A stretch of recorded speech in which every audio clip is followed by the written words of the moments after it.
Madame, Monsieur, bonjour et merci infiniment à vous de nous retrouver sur Equinox Télévision. Nous sommes le mercredi 10 juillet 2019. On s'est réveillé ce matin avec un communiqué du département d'État américain qui commence à lorgner sur le Cameroun de manière plus précise, puisque ça se précise. On se souvient que tout récemment, les Américains, à travers la voix de son sous-secrétaire d'État sur les questions africaines, Tibor Nagui, parlait du Cameroun comme étant un pays dont les regards américains étaient désormais bien poussés, avec également le Congrès américain qui se mettait dans cette danse-là. Désormais, on sait tout de suite que les sanctions américaines contre les hauts dignitaires du Cameroun se précisent, mais pas là où on sait.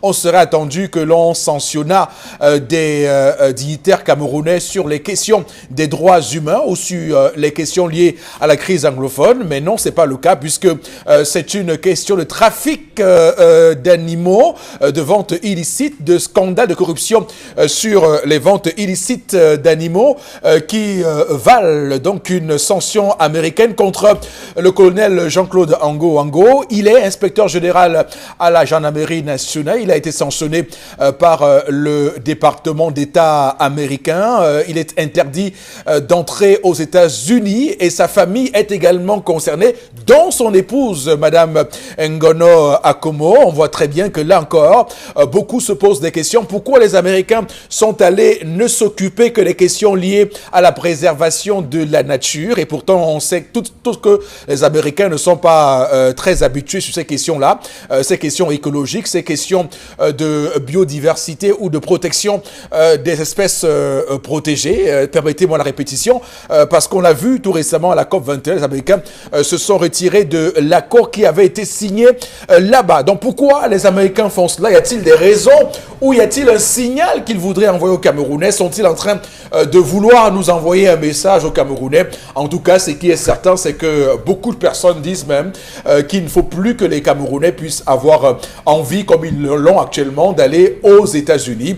Pourquoi aller aux États-Unis alors qu'on est clairement bien dans son pays, hein? C'est ce que disent des Camerounais qui réagissent à cette sanction américaine. Madame, Monsieur, l'équipe, comme chaque matin, se met en position pour vous accompagner. D'abord vous, Monsieur Donald Brice-Kamgan, bonjour et bienvenue. Bonjour Rifo Poussi, bonjour à nos téléspectateurs. Je salue les deux présidents des chambres du Parlement du Cameroun qui freinent depuis 2016 l'ouverture d'un débat en plénière sur la crise dans le nord-ouest et le sud-ouest et qui a été au devant de la scène pour condamner une résolution du Parlement européen qui est située à plusieurs kilomètres de Yaoundé, une crise anglophone sur laquelle nous sommes d'accord pour dire qu'elle s'est enlisée et que ces milliers de morts doivent pouvoir un jour s'arrêter. Mais les deux présidents de chambre de notre Parlement ont une fois de plus, à la clôture de la session hier, félicité le chef de l'État. On ne sait pas trop pourquoi. Et comme c'est le cas depuis 2016, il faut aussi, sans que l'on ne voit des signes clairs d'une sortie de crise dans le nord-ouest et le sud-ouest. Alors, il faut dire que concernant précisément le Parlement et l'Assemblée nationale, la Constitution est claire. L'ordre du jour et les sujets établis sont gérés par la conférence des présidents de l'Assemblée nationale. On voit très bien que c'est aussi de leur faute si ces questions-là ne sont pas mises à l'ordre du jour. Donc là, vous faites bien de signaler et de relever leurs responsabilités et de faire observer qu'au lieu de penser au peuple dont ils sont l'émanation, dont ils sont les représentants, ils préfèrent en tout cas dire merci au chef de l'État. En tout cas, dans un contexte de séparation des pouvoirs, on va bien se poser la question de la logique de leurs interpellations et de leurs écrits. Donc, Donald Brice-Kamgan, qu'on va retrouver à 10h40, ce sera pour votre colère. Une chronique savamment dosée d'épices. On aura l'occasion, évidemment, de humer tout ce que vous nous direz tout à l'heure à 10h40, au cœur de ce programme 10-12, le Zénith, Madame, Messieurs. Également sur le plateau, Karine Sontia, bonjour et bienvenue. Bonjour Eric Fopoussi, bonjour aux téléspectateurs. Pendant que les citoyens camerounais et tous les commerçants camerounais s'inquiètent de l'endroit où se trouvent les pièces de monnaie, où sont passées les pièces de monnaie au Cameroun, le gouverneur de la BEAC annonce la livraison ou la production des nouvelles pièces de monnaie qui vont être octroyées au Cameroun. Pourquoi créer de nouvelles pièces tant qu'on n'a pas encore répondu à la question de où se trouvent les pièces de monnaie? De toutes les façons, la suite, on le saura bien. D'accord. D'ailleurs, j'ai lu quelqu'un dire qu'il aurait mieux fallu de faire plutôt les billets que de faire les pièces de monnaie. Et cette personne qui réagissait ainsi estimait qu'il y a quelque chose derrière qu'on nous cache. Bon, nous savons quoi? Vous savez où vont nos pièces de monnaie? Ça va en Chine. D'ailleurs, il y a des vidéos qui ont circulé et qui montraient une accumulation de nos pièces de monnaie dans une usine en Chine. Donc, il faut trouver des solutions. Et tout récemment, d'ailleurs, souvenez-vous, c'était à Durban, on a arrêté des personnes qui étaient dans ce trafic de pièces de monnaie. Et malheureusement, nous avions été à l'époque subjugués du fait qu'on ait menotté le Camerounais et que le Chinois, on l'a laissé libre. Donc, c'est pour vous dire clairement que là, on est en train de faire quelque chose de très, très compliqué et ça va forcément nous rattraper, quoi qu'il advienne. Donc, Karine Sontia, madame, monsieur, le rendez-vous, je vous le donne. Ce sera à 11h06. Ce sera pour la revue des réseaux sociaux au cœur de cette émission 10-12, le Zénith. Alors, également sur le plateau ce matin, Bombok Bengan, bonjour et bienvenue. Bonjour, monsieur Fopoussi Negou. Bonjour à vous, chers téléspectateurs. De quelle décentralisation parlera-t-on au Cameroun bientôt? Certains de nos confrères, notamment le journal L'Info, disent qu'il y aurait un consensus entre le chef de l'État camerounais et les autorités helvétiques pour que le Cameroun puisse appliquer le mode suisse. Attendons de voir ce que ça va donner. La Suisse. En tout cas, j'imagine qu'ils nous ont écoutés tout récemment, puisque lorsque nous, souvenez-vous, Karine Sontia, lorsque nous commentions l'information sur les gardes du corps, les 5 gardes du corps du président Paul Biya qui avait été donc condamné en Suisse à des peines de prison avec sursis, nous évoquions justement le modèle suisse qui nous semblait être divisé en cantons et que chaque canton avec une forme d'autonomie et que le Cameroun pouvait, par cette diversité, réussir en Suisse, reproduire ce modèle. Et nous rappelions d'ailleurs la devise de la Suisse qui est un pour tous, tous pour un, qui montre bien que le Cameroun, avec sa richesse et cette diversité, pouvait donc s'inspirer de la manière avec laquelle la Suisse, justement, a mis ensemble ces différentes composantes, donc les différentes langues, les différents cantons qui sont là-bas. Et voilà qu'on nous rappelle que c'est un projet récupéré par le gouvernement camerounais. Bon, d'accord, soit. On verra bien si c'est ça. On verra si ça se concrétise dans les semaines à venir, Bobo Bengan, parce que c'est tout ce que demandent les Camerounais, hein, c'est qu'on puisse évidemment... Je pense que si c'est ça qui est fait, ça va nous rapprocher davantage de nos nationalités, hein, parce que sachons quand même que nos empires ont précédé la République. Et comment les associer au sein de la République? Je pense que ce modèle nous servira à chaque canton, comme ils appellent là-bas, à chaque région chez nous, de te faire prévaloir ses cultures. En tout cas, ça dépendra à nous d'appeler ce que nous... Vous savez que le Canada est un État fédéral, mais là-bas, il ne parle pas d'État fédéré, il parle de provinces. Qui sont des réels États fédérés. Après, ici, c'est les provinces. Donc, le nom importe peu. Donc, on peut même dire bas, pour prendre nos termes de chez nous. Absolument. Du terroir, mais ça reste des États fédérés. Absolument. Donc, à chacun de voir. Les cantons, ensuite, sont comme des États, mais ça reste des cantons. Donc, vous comprenez que les noms, ça change, mais c'est le contenu qui est important. Et si le contenu, justement, c'est de pouvoir apporter plus d'autonomie à ces regroupements-là, écoutez, je rappelle que chaque canton a sa langue, a plusieurs choses, mais la Suisse est un pays tout à fait uni. Donc, c'est pour vous dire que la diversité, forcément, n'est pas gage de problème pour l'unité. Alors, on va démarrer le programme de ce matin, madame, monsieur, avec la première articulation. Voici l'histoire du jour. Voici Dominique Audrey Oyengelek. Bonjour et bienvenue. Bonjour Eric Fopoussi, bonjour aux téléspectateurs. Aujourd'hui, on parle de l'histoire de Marthe. Marthe est mariée, elle a un enfant et tout va bien dans son couple. Sa famille, elle est parfaite. Marthe est orpheline de mère. Son mari, lui, a sa mère qui vient passer 2 semaines tous les 2 mois chez son fils. Et lorsqu'elle arrive là-bas, c'est l'enfer. C'est l'enfer parce que Marthe, par exemple, se retrouve à préparer le soir puisqu'elle va au travail le matin. Elle ne peut pas être en journée pour faire la cuisine. Donc, pour que son mari trouve la nourriture le soir, elle fait la cuisine la veille. Sa belle-mère, lorsqu'elle est là, elle estime que son fils ne peut pas manger de la nourriture réchauffée.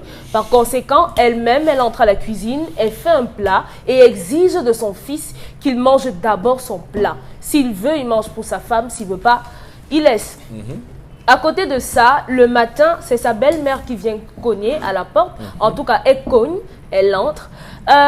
Mon fils, lève-toi, tu dois aller au travail, va te laver et tout.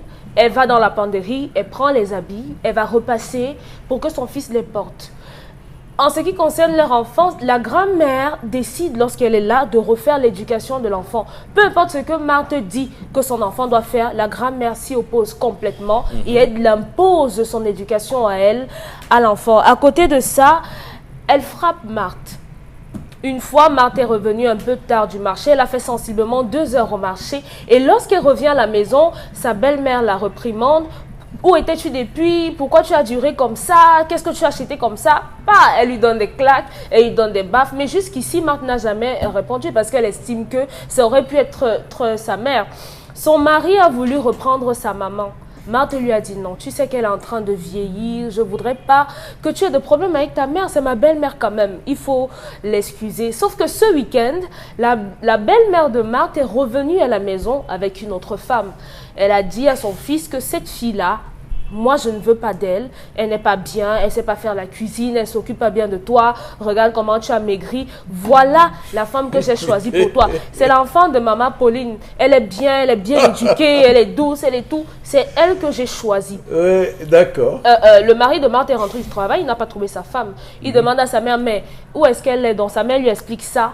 Et il a dit qu'il ne peut pas supporter ça. Il a décidé de mettre sa mère dehors. Qu'il est incompréhensible que sa mère mette son épouse dehors et aujourd'hui la famille est contre lui. On estime qu'il a manqué de respect à sa mère, et tout. Maintenant la question que ça pose c'est qu'est-ce qu'on doit faire pour que les belles-mères nous acceptent. Ok, alors c'est l'histoire vous est contée par qui? Le mari.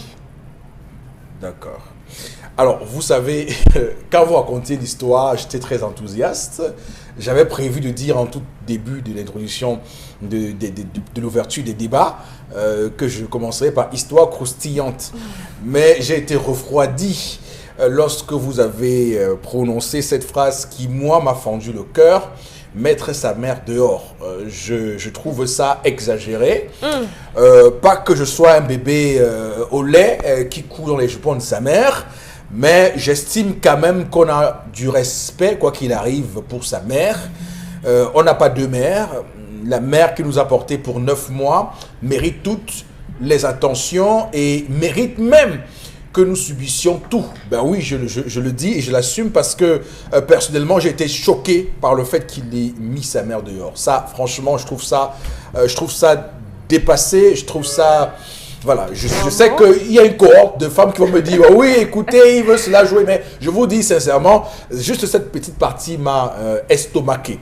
Bon, maintenant revenons-en à ce que je voulais dire au départ. Il y a clairement, écoutez, une émission, une ingérence, une mère trop présente dans cette affaire. Hein. Il faut quand même le reconnaître avant qu'on aille plus loin. Et comment on gère ça? On voit très bien que Marthe a géré ça avec beaucoup de tact et beaucoup de sang-froid. Parce qu'elle n'a jamais poussé le bouchon très loin. Même quand son mari a voulu réagir, elle a toujours été celle qui a calmé le jeu. Mais sauf qu'elle ne s'est pas rendue compte, en fait, que sa belle-mère ne l'aime pas. C'est que ça, sa belle-mère ne l'aime pas. Elle ne la veut pas. Elle ne l'a jamais aimée. Elle ne l'a jamais accepté. Donc, c'est comme ça, il faut qu'elle intègre cela. Maintenant, quel est l'impact, justement, de ce type de situation dans la vie d'un couple? Comment un homme réagit face à une mère qui ne veut pas de la femme qu'il a choisie? Et c'est une grosse problématique pour les hommes qui nous regardent actuellement et qui se posent des questions. Même pour les femmes. Je rappelle que Baro Bengan est celui qui nous rappelle parfois sur ce plateau, sur cette estrade, cette chanson « Je m'en fous des belles-mères ». C'est quoi? C'est qui? Tchakala vieille. Oui, Tchakala. Bon, je ne sais plus comment elle s'appelle celle-là. Bon, voilà. Bon, regarde. Je commence par vous, allez-y. D'abord, vous avez bien pu remarquer comment Audrey a terminé son histoire. Oui. Comment faire pour être acceptée des belles-mères. Vous savez, ça veut dire qu'en fait, les filles aujourd'hui qui vont en mariage, elles imaginent d'abord le conflit avant même qu'on ait la belle-mère. Et voilà où se trouve le problème. C'est son cas à Audrey. Mais Marc n'est pas comme ça. Marc voilà, c'est pour cette raison donc que j'ai dit que au contraire, Marthe, elle est une fille bien élevée. Et je pense que sa belle-mère est malade. Elle doit être malade. Elle doit être malade. Et elle a pu détecter ça. Pour éviter ce genre de problème, on ne peut pas chercher midi à 14h. Puisque pendant votre mariage, ce n'est pas vous l'homme qui parlez. Votre maman est envahissante. Trop. Voilà, qui est votre papa si votre papa ne vit plus? Dans la famille, il y a un représentant de papa. Mais si vous voulez vivre en disant que moi je me suis marié, la famille c'est quoi? Et justement, vous serez perdu. Vous serez perdu parce que l'homme, lorsque vous rentrez chez vous, on va vous dire, mais la famille de votre mari a dit quoi? Vous êtes là ébahi, vous dites, mais oui, mais la belle-mère est veillée, m'a envoyé chez moi. La famille de votre mari a dit quoi? Quel est le comportement de votre mari? Oui, mon mari, vraiment, il n'aime pas ça. Il est contre les agissements de sa maman. C'est même moi qui l'amène souvent à être modéré. Mais d'accord, on lui dit, sa famille dit quoi? C'est sa mère, sa famille. Sa famille. Donc cette maman, même si elle est veuve, elle a le mari. Elle a un chef de famille. Elle a un chef de famille, il y a les maris. Le problème qui se pose, c'est celui-là. Elle vient d'une grande famille. C'est ça. Donc, lorsque sa maman va mourir, là, ce n'est pas le garçon qui va prendre tout. Non, je vois ça c'est une dérive sociétale. Il y a la famille qui vous a épousé, qui est considéré comme le père de ce garçon. Si celui qui est venu vous doter ne vit plus, il y a une hiérarchisation. Nos familles sont composées. Sont organisées. Bien sûr. Voilà, c'est là où vous devez avoir les trucs. Même si vous êtes en situation comme ça, vous avez votre belle-mère réagir comme ça, vous ne rentrez pas chez vous. Même si, par rapport, elle est désespérée, elle dit, bon, elle peut même taper sur moi au point où elle peut, vous réfugiez auprès d'un des pères de votre mari. C'est là et vous posez le problème. Voilà le problème. Le problème qui se pose, c'est que les filles d'aujourd'hui pensent qu'elles ont la solution au problème qui se pose. Premièrement. Deuxièmement, parce qu'elles pensent que la vie se limite là. Là maintenant, ce garçon, il a fait un acte, il a posé un acte condamnable. Vous sortez votre maman de la maison. D'abord, la malédiction qu'il va porter. Ça me rassure, je pensais être le seul à être... Non, la malédiction qu'il va porter, curieusement, va impacter sur les enfants de cette femme.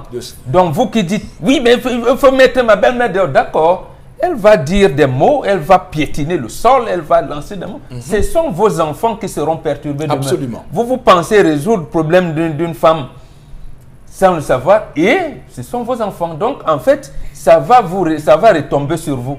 Donc le seul acte, j'allais dire, démesuré que cet homme a posé, c'est de mettre sa maman dehors. Il aurait pu dire, maman, tu as plus la maison, non? Bon, reste avec cette femme. Moi, je vais rejoindre la mienne. Tu laisses maman dans la maison, tu cherches où se trouve ton épouse, tu lui dis, non chérie, laisse. On me dit, là, je ne peux pas, toi et moi, voilà. Et vous faites intervenir les autres membres de la famille qui peuvent maintenant blâmer, parce qu'il y a des gens qui peuvent blâmer votre maman. Voilà. Ce n'est pas qui ont autorité sur elle. Qui ont autorité sur elle. Voilà comment ces choses sont organisées.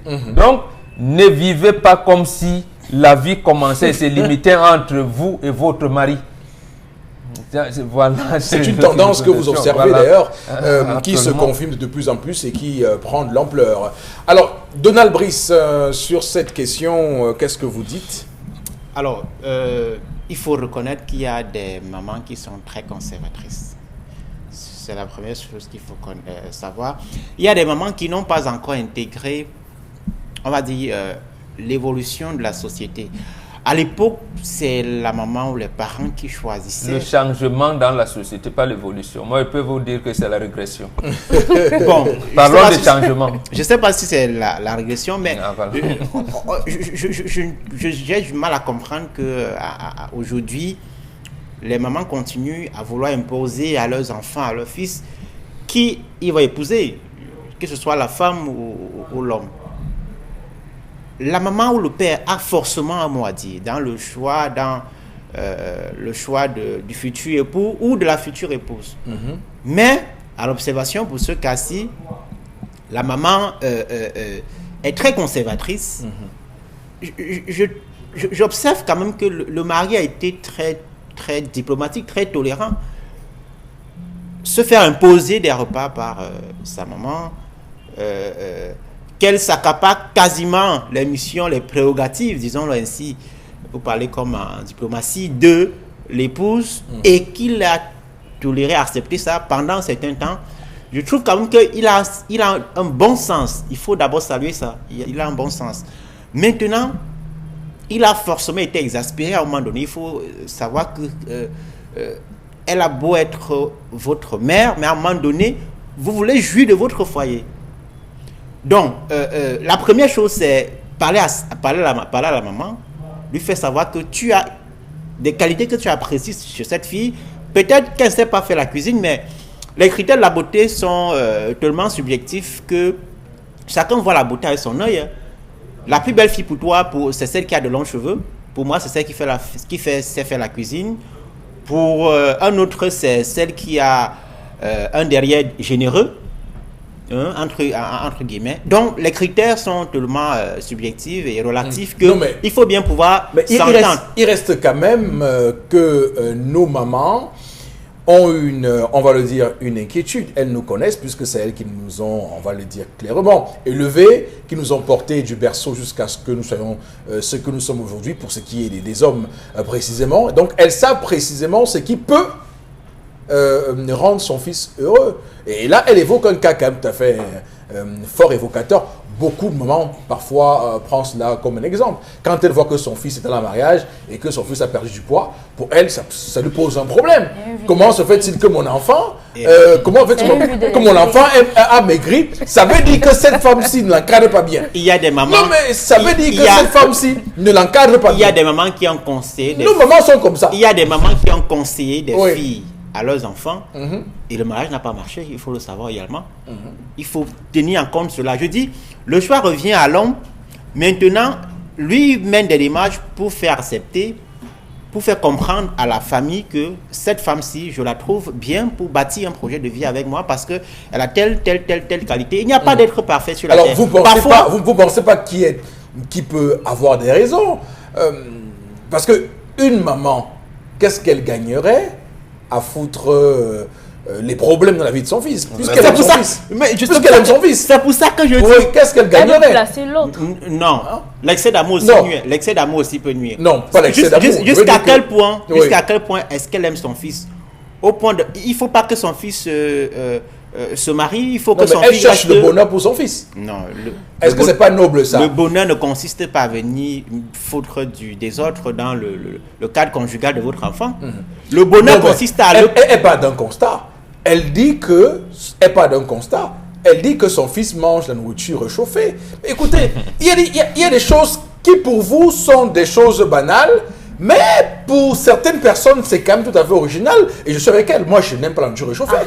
Voilà. Mais la femme travaille. Bon, imaginez. Est-ce que l'époux a dit... On mange le matin, c'est le réchauffé, monsieur Foucault. Est-ce que l'époux a dit qu'il avait un problème à manger le repas réchauffé? Puisque c'est comme ça qu'ils font. Est-ce que leur niveau de vie leur permet le matin de ne pas manger du repas réchauffé? Il faut tenir compte de tout. Non, le réchauffé, c'est parce qu'elle n'est pas là dans la journée pour faire la cuisine, puisqu'elle va au travail.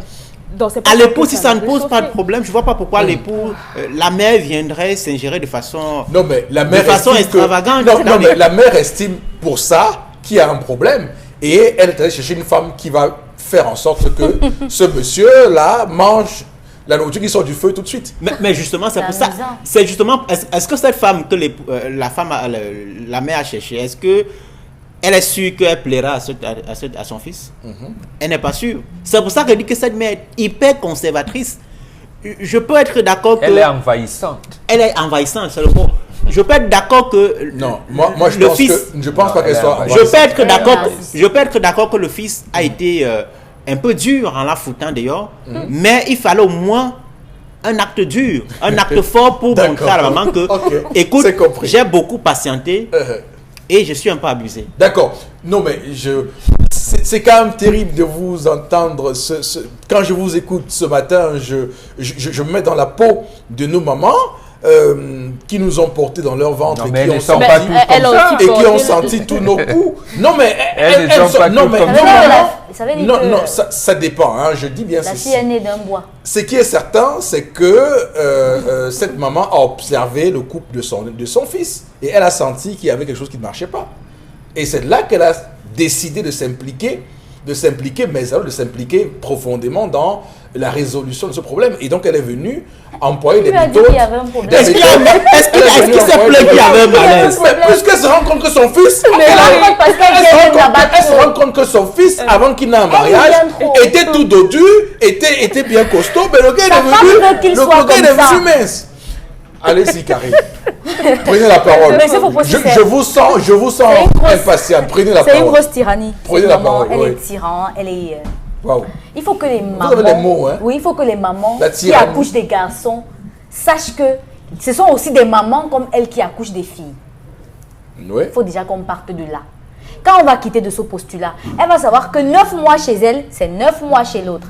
L'allaitement à 1 an, 6 mois peut-être pour certaines, c'est la même chose chez l'autre. Il ne faut pas qu'elle pense que son fils a plus d'importance pour elle que la fille pour sa maman. Mais elle le fait, parce qu'elle sait que la fille n'a pas une maman pour la défendre. Je vous assure, mais une maman accouche son enfant. Vous lui faites des leçons. Non, oui, parce que je suis aussi l'enfant de quelqu'un. Je ne suis pas née d'un morceau de bois. Oui, mais c'est à votre mère de faire de vous ce qu'elle Elle le fait et elle s'en sort parce que la fille n'a pas de maman. Certainement. Parce que si vous avez 2 belles-mères, donc la fille a une belle-mère comme ça, le gars a une belle-mère comme ça, je vous assure, un jour chez vous, vous allez retrouver qu'on a tout brûlé. Parce qu'il faut qu'elle sache qu'il y a des mères de filles qui sont pareilles qu'elle. C'est-à-dire qui a toujours refusé l'homme de sa fille, mais qui a fini par admettre. Mais qui trouvent ce genre de choses deviennent folles. Parce qu'il faut que les mamans comprennent ça. On a aussi des mamans. Maintenant, je ne vais pas rester là. Ce qui m'inquiète, c'est que moi, j'ai l'impression que cette maman est atteinte d'Alzheimer. Je ne sais pas pourquoi cette maladie est venue dans ma tête. Mais... C'est quoi l'Alzheimer? C'est la perte de mémoire. C'est un problème de trouble de mémoire. Ok. Parce qu'il y a Parkinson. Il y a beaucoup de maladies de Parkinson. Même maladie de vieillesse comme ça. Ça maladie de la vieillesse. Moi, j'ai l'impression que... Comment ça se manifeste? Pas la perte de mémoire. En fait, la schizophrénie. Voilà, tout à fait. À peu près ça. Allez-y. Maintenant, par rapport à la situation, elle a une très bonne belle-fille. On a rarement vu ce genre de belle-fille. Tolérante, patiente, compréhensive, pas si bonne que ça, hein, je trouve. Qui ne s'est jamais plaint. C'est-à-dire, moi, on dit qu'elle aurait pu. Pas si bonne que ça. Mais c'est pas possible. Bon, nous a dit elle aurait pu trouver le moyen de faire en sorte que les repas qu'elle concocte pour son mari puissent se faire à une autre heure de la journée. Même si qu'elle aménage son temps. Une femme qui fait la cuisine à 22 heures. Oui. Le lendemain matin, on mange. Vous dites que c'est dormi? Que c'est réchauffé? Mais bien sûr. Hein. Pour aller travailler. Et pourtant, là, une même femme prépare à 10 heures, le mari rentre à 21 heures et mange le repas. Mais monsieur Foupossi, c'est comme si vous vivez sur Mars. Vous n'êtes pas en train de vivre l'histoire comme nous on est en train de raconter. Oui. Moi, on nous a dit ici que le problème, c'est que la fille ne s'est pas rapprochée de la belle famille pour expliquer son problème. Mais elle, peut-être, elle a eu peur qu'en y allant, on va dire non, c'est une mauvaise femme, elle a commencé à se plaindre, elle a seulement un enfant, donc elle peut même partir, quelqu'un doit venir la remplacer, ainsi de suite. Et c'est ça qui s'est passé. C'est-à-dire la belle-mère trouve que la femme n'est pas assez bonne pour elle et pour son fils, et elle envoie, elle cherche une autre femme. Dominique Audrey, votre point de vue? Oui, il y a un peu de sorcellerie dans ce que la Non, mais Dominique, il y a un peu Il y a beaucoup de sorcellerie. Oui, finalement, beaucoup de sorcellerie. C'est quoi cette belle-mère qui entre dans ma chambre à coucher pendant que je suis... Elle fait quoi? Elle vient repasser. Est-ce que vous savez qu'il y a des belles filles qui fouettent leur belle-mère? Que lorsqu'elle essaye, on la rose correctement et bien, et on ne la chasse pas. Ça, il faut pas non plus encourager ça. On ne va pas encourager. Vous savez que Dominique Audrey, c'est son rôle sur ce plateau. Quand on a fini les débats comme ça, là, elle arrive pour faire monter les commentaires sur Facebook. Allez-y, ouais. Ça fait monter les commentaires sur Facebook. Moi aussi, je suis l'enfant de quelqu'un. Oui. Et le mari a tort parce que jusqu'ici, il savait quel était le comportement de sa mère. Si on fait le ratio, je ne suis pas très forte en mathématiques, si elle fait 2 semaines tous les 2 mois, ça veut dire qu'elle fait une semaine par mois. Elle fait quoi là? Peut-être elle aime son fils comme son père. Peut-être ça c'est au-delà de l'amour d'une mère. Oui, ça va certainement au-delà. C'est quoi? D'abord, lui, il donne l'argent à sa mère pour la cuisine. Pourquoi? Pourquoi? Sa mère n'est pas censée avoir l'argent de ration. Elle doit manger ce que sa belle-fille prépare.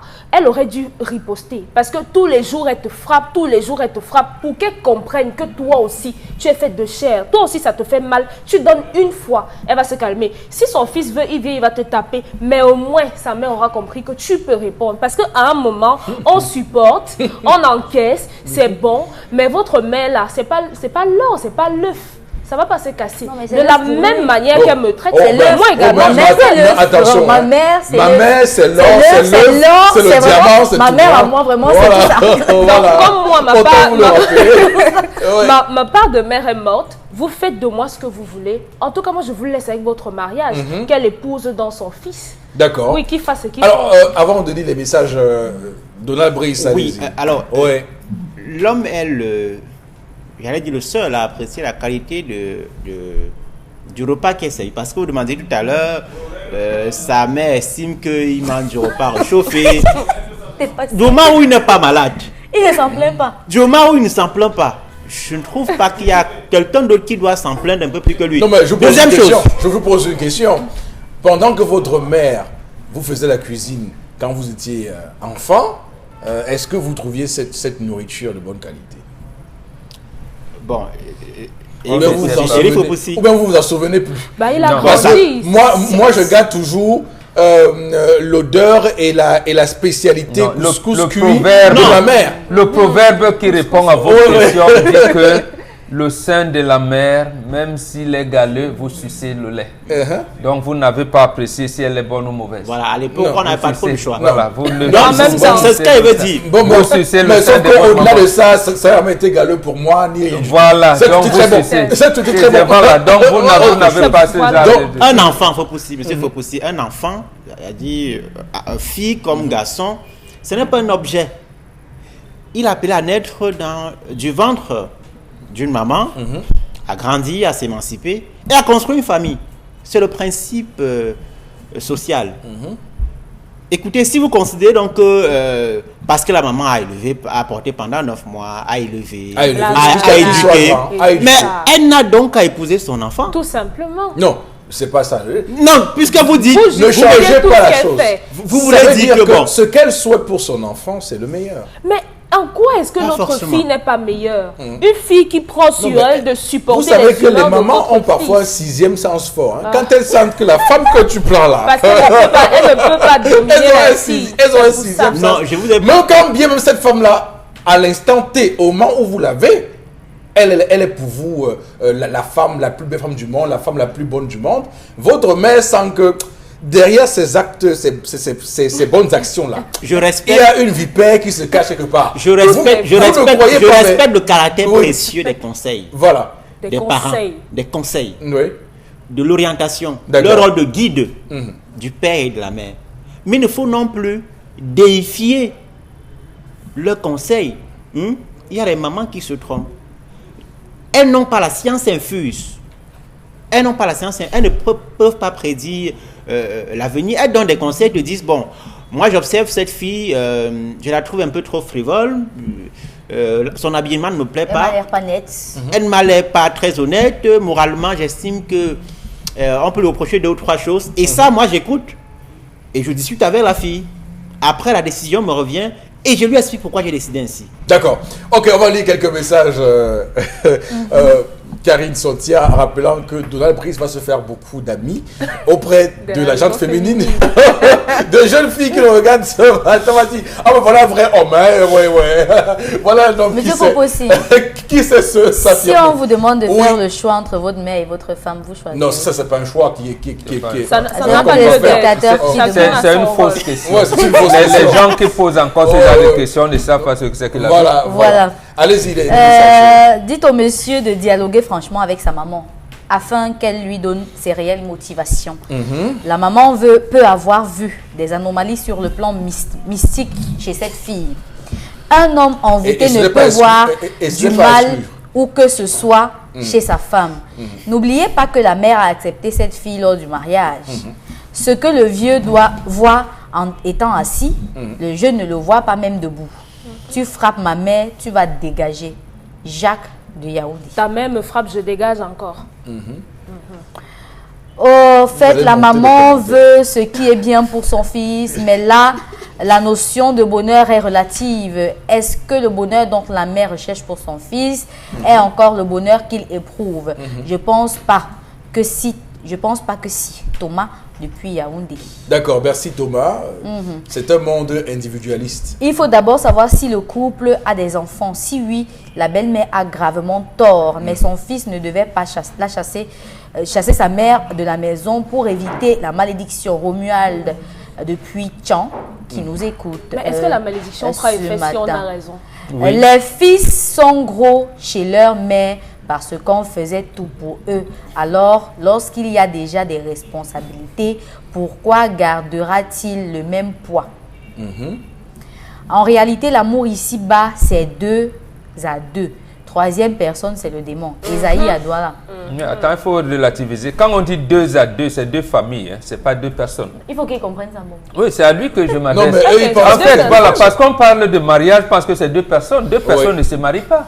C'est 2 familles qui se marient et mettent ensemble leurs enfants pour les accompagner leur épanouissement. Et 2 personnes supposent le dialogue. Lorsqu'une personne a une position calée, arrêtée d'office, ça devient comme... Non, mais c'est important aussi de signaler que... Arrêtons un peu l'individualisme. Hein. Je rappelle que les enjeux de la famille sont au-delà des considérations « Oh, moi j'aime ma femme, oh, j'aime cela ». Il y a également des enjeux qui sont nés avant vous. Mais c'est faux possible. Vous ne savez pas quels sont les pactes que votre famille... Toi et ta a... femme, c'est aussi une famille.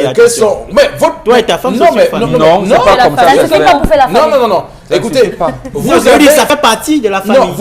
Vous avez des familles qui ont des règles qui se transmettent. Vous avez des familles comme ça. Et votre mère est à même de savoir, parce que si elle le fait, c'est parce qu'elle a aussi l'aval de ceux qui ont autorité sur elle, qui savent que cette femme que vous avez a peut-être dans sa famille, ou peut-être qu'elle est porteuse de choses en elle qui ne sont pas de nature à être compatibles avec la famille dans laquelle vous sortez. Donc il faut bien faire attention avec tout ça. Hein. C'est très compliqué. Non, je suis d'accord. J'ai dit tout à l'heure, les conseils sont précieux. Les enjeux sont nucléaires. Mais il faut éviter de penser que la mère ça peut exploser. Il faut éviter de penser que la mère ne peut jamais se tromper. D'accord. Vous prêtez trop de bonne foi aux mamans et aux papas. C'est pas ça le problème. Le problème est le suivant, monsieur Kamga. Il y a des enfants, il y a des mamans et des papas, justement, qui conçoivent même mal que leurs époux, que leurs enfants aient un mariage. Il faut aussi l'admettre. Cette femme est une bonne épouse. Il faudrait savoir que vous trouvez votre belle-mère vivante, vous devez l'encadrer jusqu'à l'enterrer. De même du garçon. Votre belle-mère, vous le garçon, vous devez l'encadrer, c'est vous qui devez l'enterrer. Indépendamment du fait qu'il ait eu des garçons, il peut avoir eu des garçons, mais vous épousez sa fille. D'accord. L'organisation sociétale chez nous voudrait que vous qui encadrez votre belle-mère, elle est malade, vous la menez chez vous parce que vous avez épousé sa fille. De la même manière, la fille qui vient doit encadrer votre maman comme sa mère. C'est ce que c'est pour ça que celle-ci, elle a fait. J'ai dit, le hic, c'est que elle a pensé, comme nous sommes dans l'hybridisme, elle a pensé que le mariage c'est entre son mari et elle, c'est tout. D'accord. C'est qu'on exclut le reste de la famille. On va s'arrêter là, hein. On va s'arrêter là pour cette question. L'émission se poursuit, madame, messieurs, avec la colère de Donald Brice Kamgan. À tout de suite.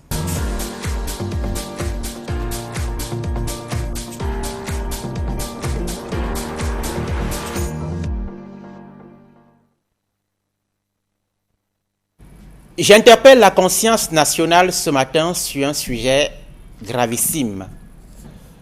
ce crime routier savamment entretenu sur les routes au Cameroun.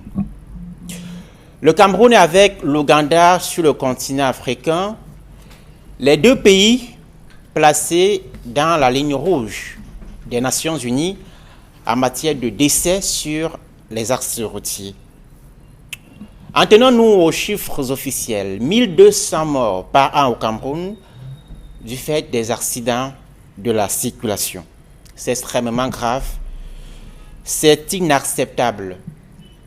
Ces centaines de familles qui voient leurs membres arrachés à la vie chaque année au Cameroun, elles n'ont pas demandé à naître pour mériter cette triste fin au bas d'un pneu, au milieu d'un amas de ferraille ou au fond d'un ravin.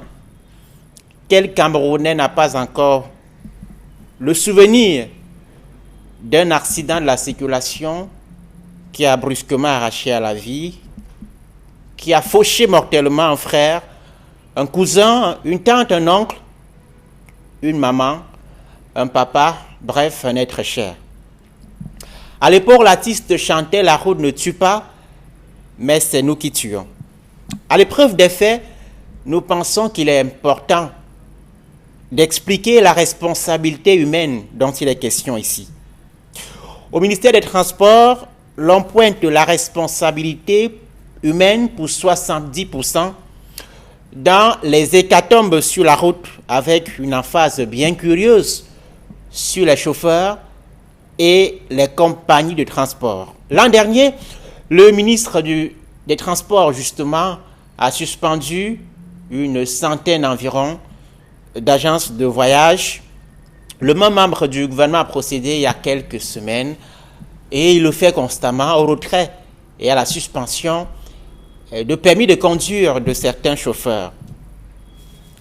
Mais ces mesures n'ont pas pour l'instant permis d'empêcher les 22 morts enregistrés il y a quelques semaines à Lagoué près de Baham dans la région de l'Ouest, ou encore les 4 morts de la route nationale numéro 3 Douala Yaoundé, ou encore ces 2 morts enregistrés ce week-end sur l'axe Bodmakak-Boumniebel dans le département d'Union Ekele, dans la région du centre, et d'autres accidents mortels encore, moins médiatisés cette fois-là. Aucun acte fort du gouvernement ne permet de penser que le millier de morts sur les routes par an au Cameroun est une préoccupation de premier plan des pouvoirs publics. Sinon, où en est la lutte contre la corruption dans le secteur des transports routiers? C'est l'un des secteurs les plus gangrénés par le phénomène. Où est passé la réforme du permis de conduire? Où est passé le projet de renforcement et de densification du réseau routier au Cameroun? Qui boit ce sang qui coule à flot sur nos axes routiers? Il est temps de stopper ce crime routier qui n'a que trop duré. L'état de santé des conducteurs routiers responsable de 24% des décès sur nos routes, c'est le moins que l'on puisse dire. Et merci de nous montrer cette image à l'antenne où on voit des pneus totalement lisses comme le crâne de Mano Dibango, pour ne pas évidemment rappeler que les contrôles techniques sont défaillants. On voit très bien que les voitures qui roulent sur nos routes ne sont pas contrôlées comme il le faut lorsque bien même une réglementation est prévue en la matière.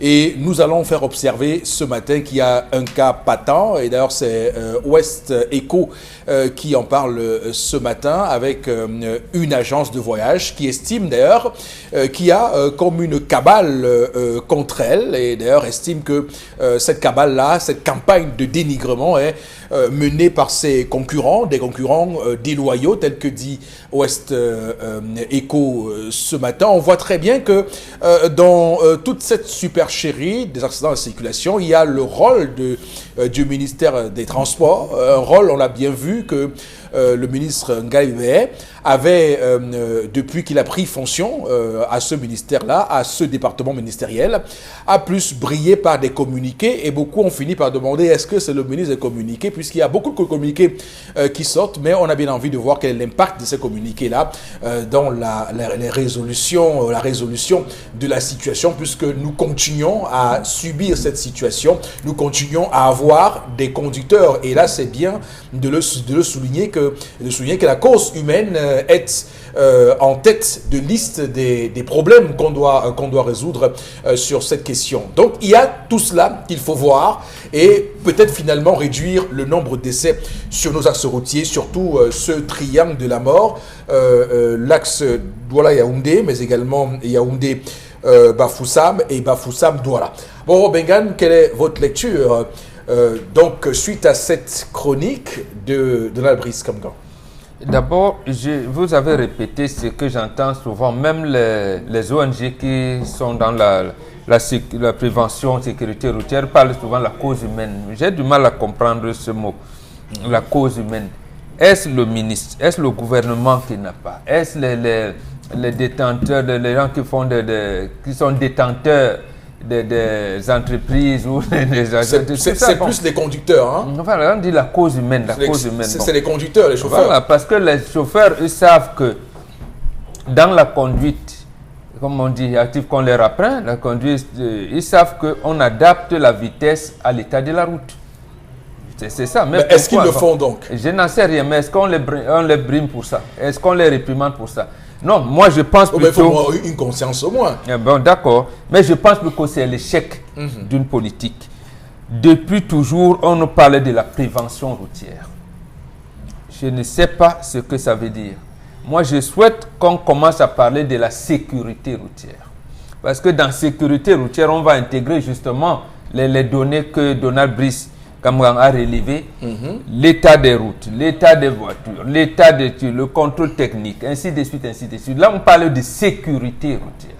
Mais quand on parle de prévention, rappelez-vous quand même que lorsqu'on avait lancé cette histoire-là, le secrétaire d'État à la défense chargé de la gendarmerie de l'époque, M. Bokam, un an après, il a dit « Nous avons engrangé 2,5 milliards. » Moi, je me suis posé la question, mais attendez, monsieur le ministre, c'est l'argent que vous cherchez en lançant cette action-là? Bon, je n'ai pas compris. Ça veut dire qu'en fait, l'État veut engranger de l'argent en mettant les équipes mixtes de prévention routière sur le terrain. C'est comme une embuscade. Voilà, parce que au départ, quand elle annonçait les mesures, elle vous disait, si on vous arrête, le procureur de la République qui est territorialement compétent sera, bon, d'accord.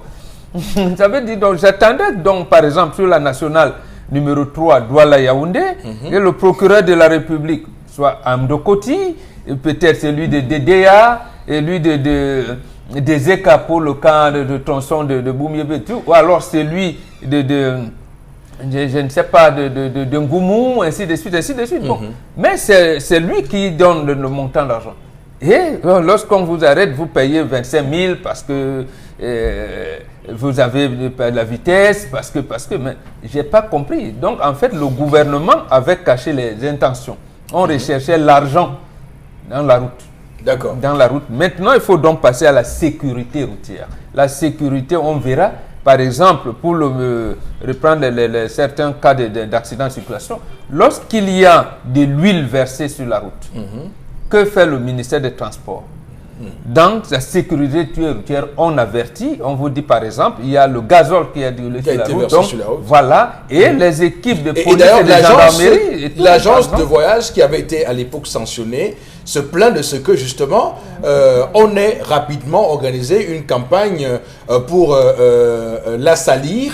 Et pourtant, il y avait donc cette huile-là. Et le chauffeur n'était pas prévenu. Mais est-ce qu'il n'était pas question d'un troisième dépassement? Parce que même s'il y avait de l'huile versée, s'ils ont fait un...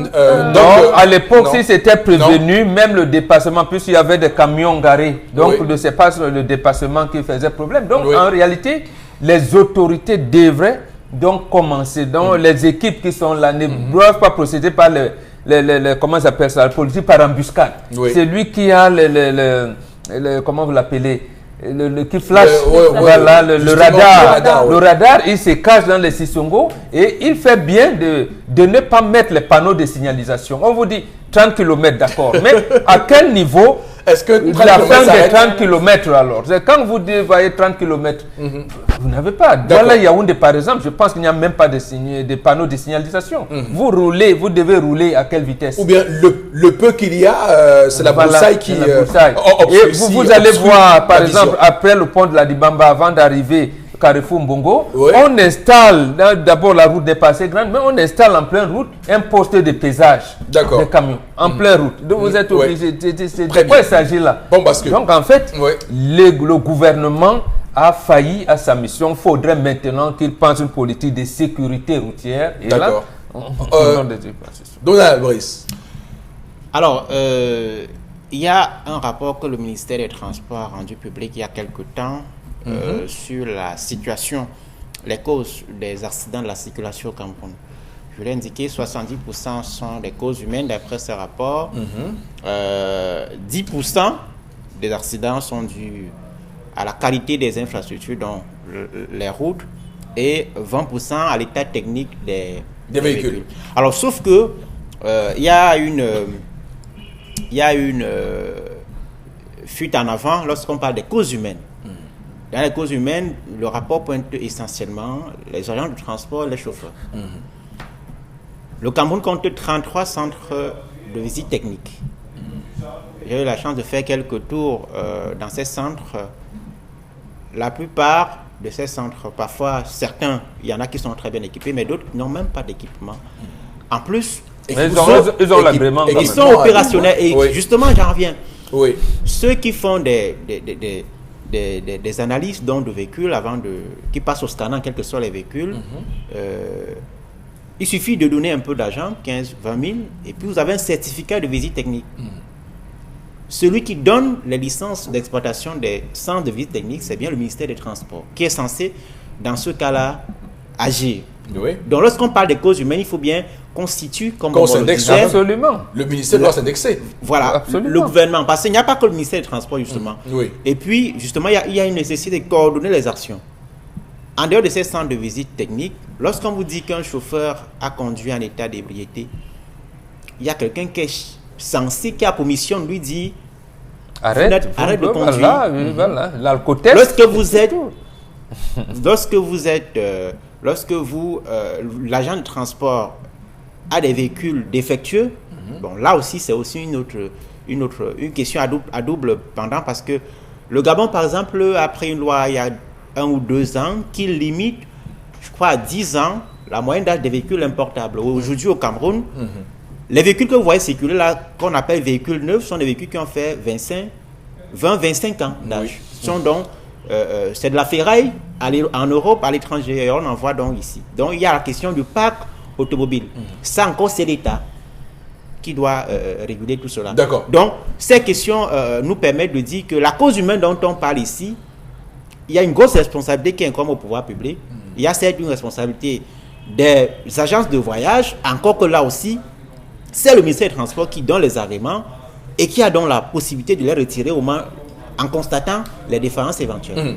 Encore faut-il reconnaître que le ministère reconnaisse sa propre responsabilité, que de nous pondre les communiqués, à chaque fois qu'il y a un accident, le communiqué, on a sanctionné, mais sans voir effectivement les questions de fond, comme vous dites, par exemple, ces contrôles techniques, comment se passe la délivrance des agréments, et est-ce qu'on étudie, est-ce qu'on va contrôler effectivement ces structures qui font les contrôles techniques. Est-ce qu'on apprécie leur travail et leur impact? Est-ce qu'on voit clairement ce qu'elles font, ces structures? Donc, il faut commencer par là et on verra la suite. Une question connexe, le réseau routier. Prenons un cas qui est symbolique. L'axe Douala-Yaoundé, qui est en cours depuis 2014. On a appris récemment du ministère de l'économie que son budget est passé d'un peu plus de 200 milliards à 800 milliards. On n'a pas très bien compris pourquoi. Le projet en tout cas piétine. Pour relier les deux capitales du Cameroun, il nous faut une petite piste. Il nous faut la piste que vous connaissez, qu'on appelle la nationale numéro 3. Numéro 3. En tout cas, on va en parler puisque la Conaroute qui est sous la tutelle du Premier ministère est également interpellée dans cette question du réseau routier. Madame, Monsieur, restez avec nous. Nous revenons tout ce beau monde dans un court instant pour la deuxième partie qu'on va déclencher tranquillement.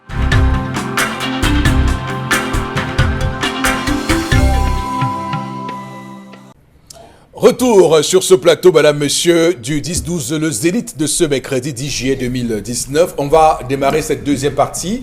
On va aller au pas de course parce qu'on a beaucoup de choses au programme sur la table. Et comme menu ce matin, on va commencer par les messages envoyés par vos soins avec cette thématique ô combien importante. Karine, à vous. Arrêtons d'accuser les routes ou les véhicules que les chefs d'agence arrêtent de sacrifier les Camerounais pour avoir plus d'informations, d'argent. Je ne comprends pas. Qu'est-ce qui dépasse à comprendre? Voilà, un message qui est très long. Qu'est-ce qui vous dépasse à comprendre? À partir du moment où la prévention routière, jadis menée par le Minetransport, a cédé la place à la répression routière et du coup, tout le monde se substitue aux gendarmes ou policiers, aménageant une place de choix à la corruption.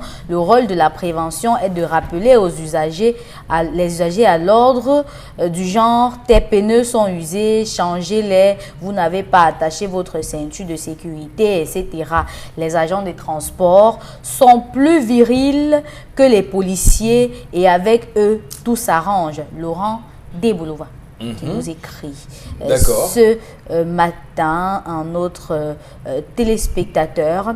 Nous vivons dans un pays où le gouvernement inerte dont leur objectif est de promouvoir la malgouvernance. Ce pays doit être repensé, c'est tout.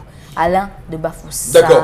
Il y a quelqu'un un expert qui faisait une observation tout récemment sur sa page Facebook, je ne vais pas donner son nom, mais il faisait justement cette réflexion où il estimait que le code, par exemple, en zone CEMAC, pose un réel problème puisque l'article 50, si je me souviens rapidement du code CIMA sur les assurances par rapport au port de la ceinture de sécurité, par exemple, prévoit juste que ce soit le chauffeur et le passager de devant qui mettent la ceinture de sécurité, du moins que ce soit obligatoire pour ces deux personnes-là, et qu'on ne dit rien pour ce qui est des voitures, pour ce qui est des passagers qui sont donc derrière.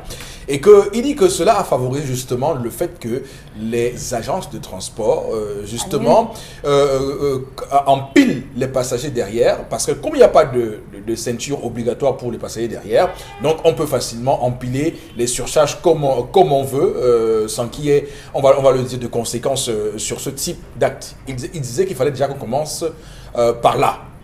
Qu'on commence déjà par résoudre cette question-là. Je pense qu'on commence déjà à retirer l'article 50 de ce code-là et qu'on exige que tous les passagers dans une voiture doivent porter la ceinture de sécurité, que c'est obligatoire, pas seulement les deux devant. Oui, je pense qu'il a raison, parce que même quelquefois, quand en plus du chauffeur doit avoir deux messagers à côté de lui, il n'y a que un qu'on exige et l'autre qui est entre le passager de bord, le petit chauffeur. Non, pas le petit chauffeur. Vous avez la cabine, il y a 3 places, il y a le chauffeur et 2 autres places. La cabine. Oui, non, en dehors des bus, je parle des dinars. Ah, ok, d'accord, oui, la cabine, oui, justement. Oui, tout à fait. Mais je veux dire, la deuxième personne n'est pas obligatoire. Et le port de ceinture ne lui est pas obligatoire. Oui. Mais l'autre chose, je voudrais, pour aller dans ce sens, justement, quand nous avons donc des experts comme ça veut dire que les autorités, notamment le ministère des Transports, le délégué général à la Sûreté nationale, le secrétariat d'État en charge de la gendarmerie devraient aménager des espaces et même de l'argent pour créer des émissions. Donc la communication doit passer. Il y en avait à la chaîne nationale, il y en avait un là, et l'Hippocamopo qui pesait des trucs. Et il faisait donc intervenir les experts, comme vous dites là, et ça conscientisait tout le monde, y compris nous. Lorsque on arrivait dans les agences, on se trouve, c'est déjà bombé, on n'acceptait pas le surcharge.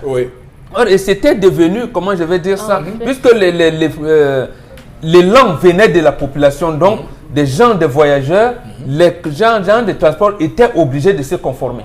Mais ici, on n'est pas sensibilisé, on se bouscule même. Voilà. On cherche même à s'asseoir sur les saliers. Imaginez un seul instant, imaginez, parce que beaucoup vont penser que nous voulons super extrapoler.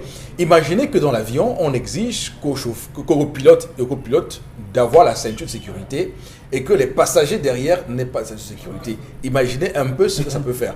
Donc c'est la même chose qu'en Europe, ils ont fait. Ils ont mis en place une réglementation qui veut que dans un bus ou dans une voiture, tous les occupants doivent la ceinture de sécurité. Si on le fait, on aura des bus meilleurs, on n'aura plus des bus comme l'a dit le bus Kamga, on fera tout pour avoir des bus au Cameroun qui circulent avec sur chaque siège une ceinture de sécurité.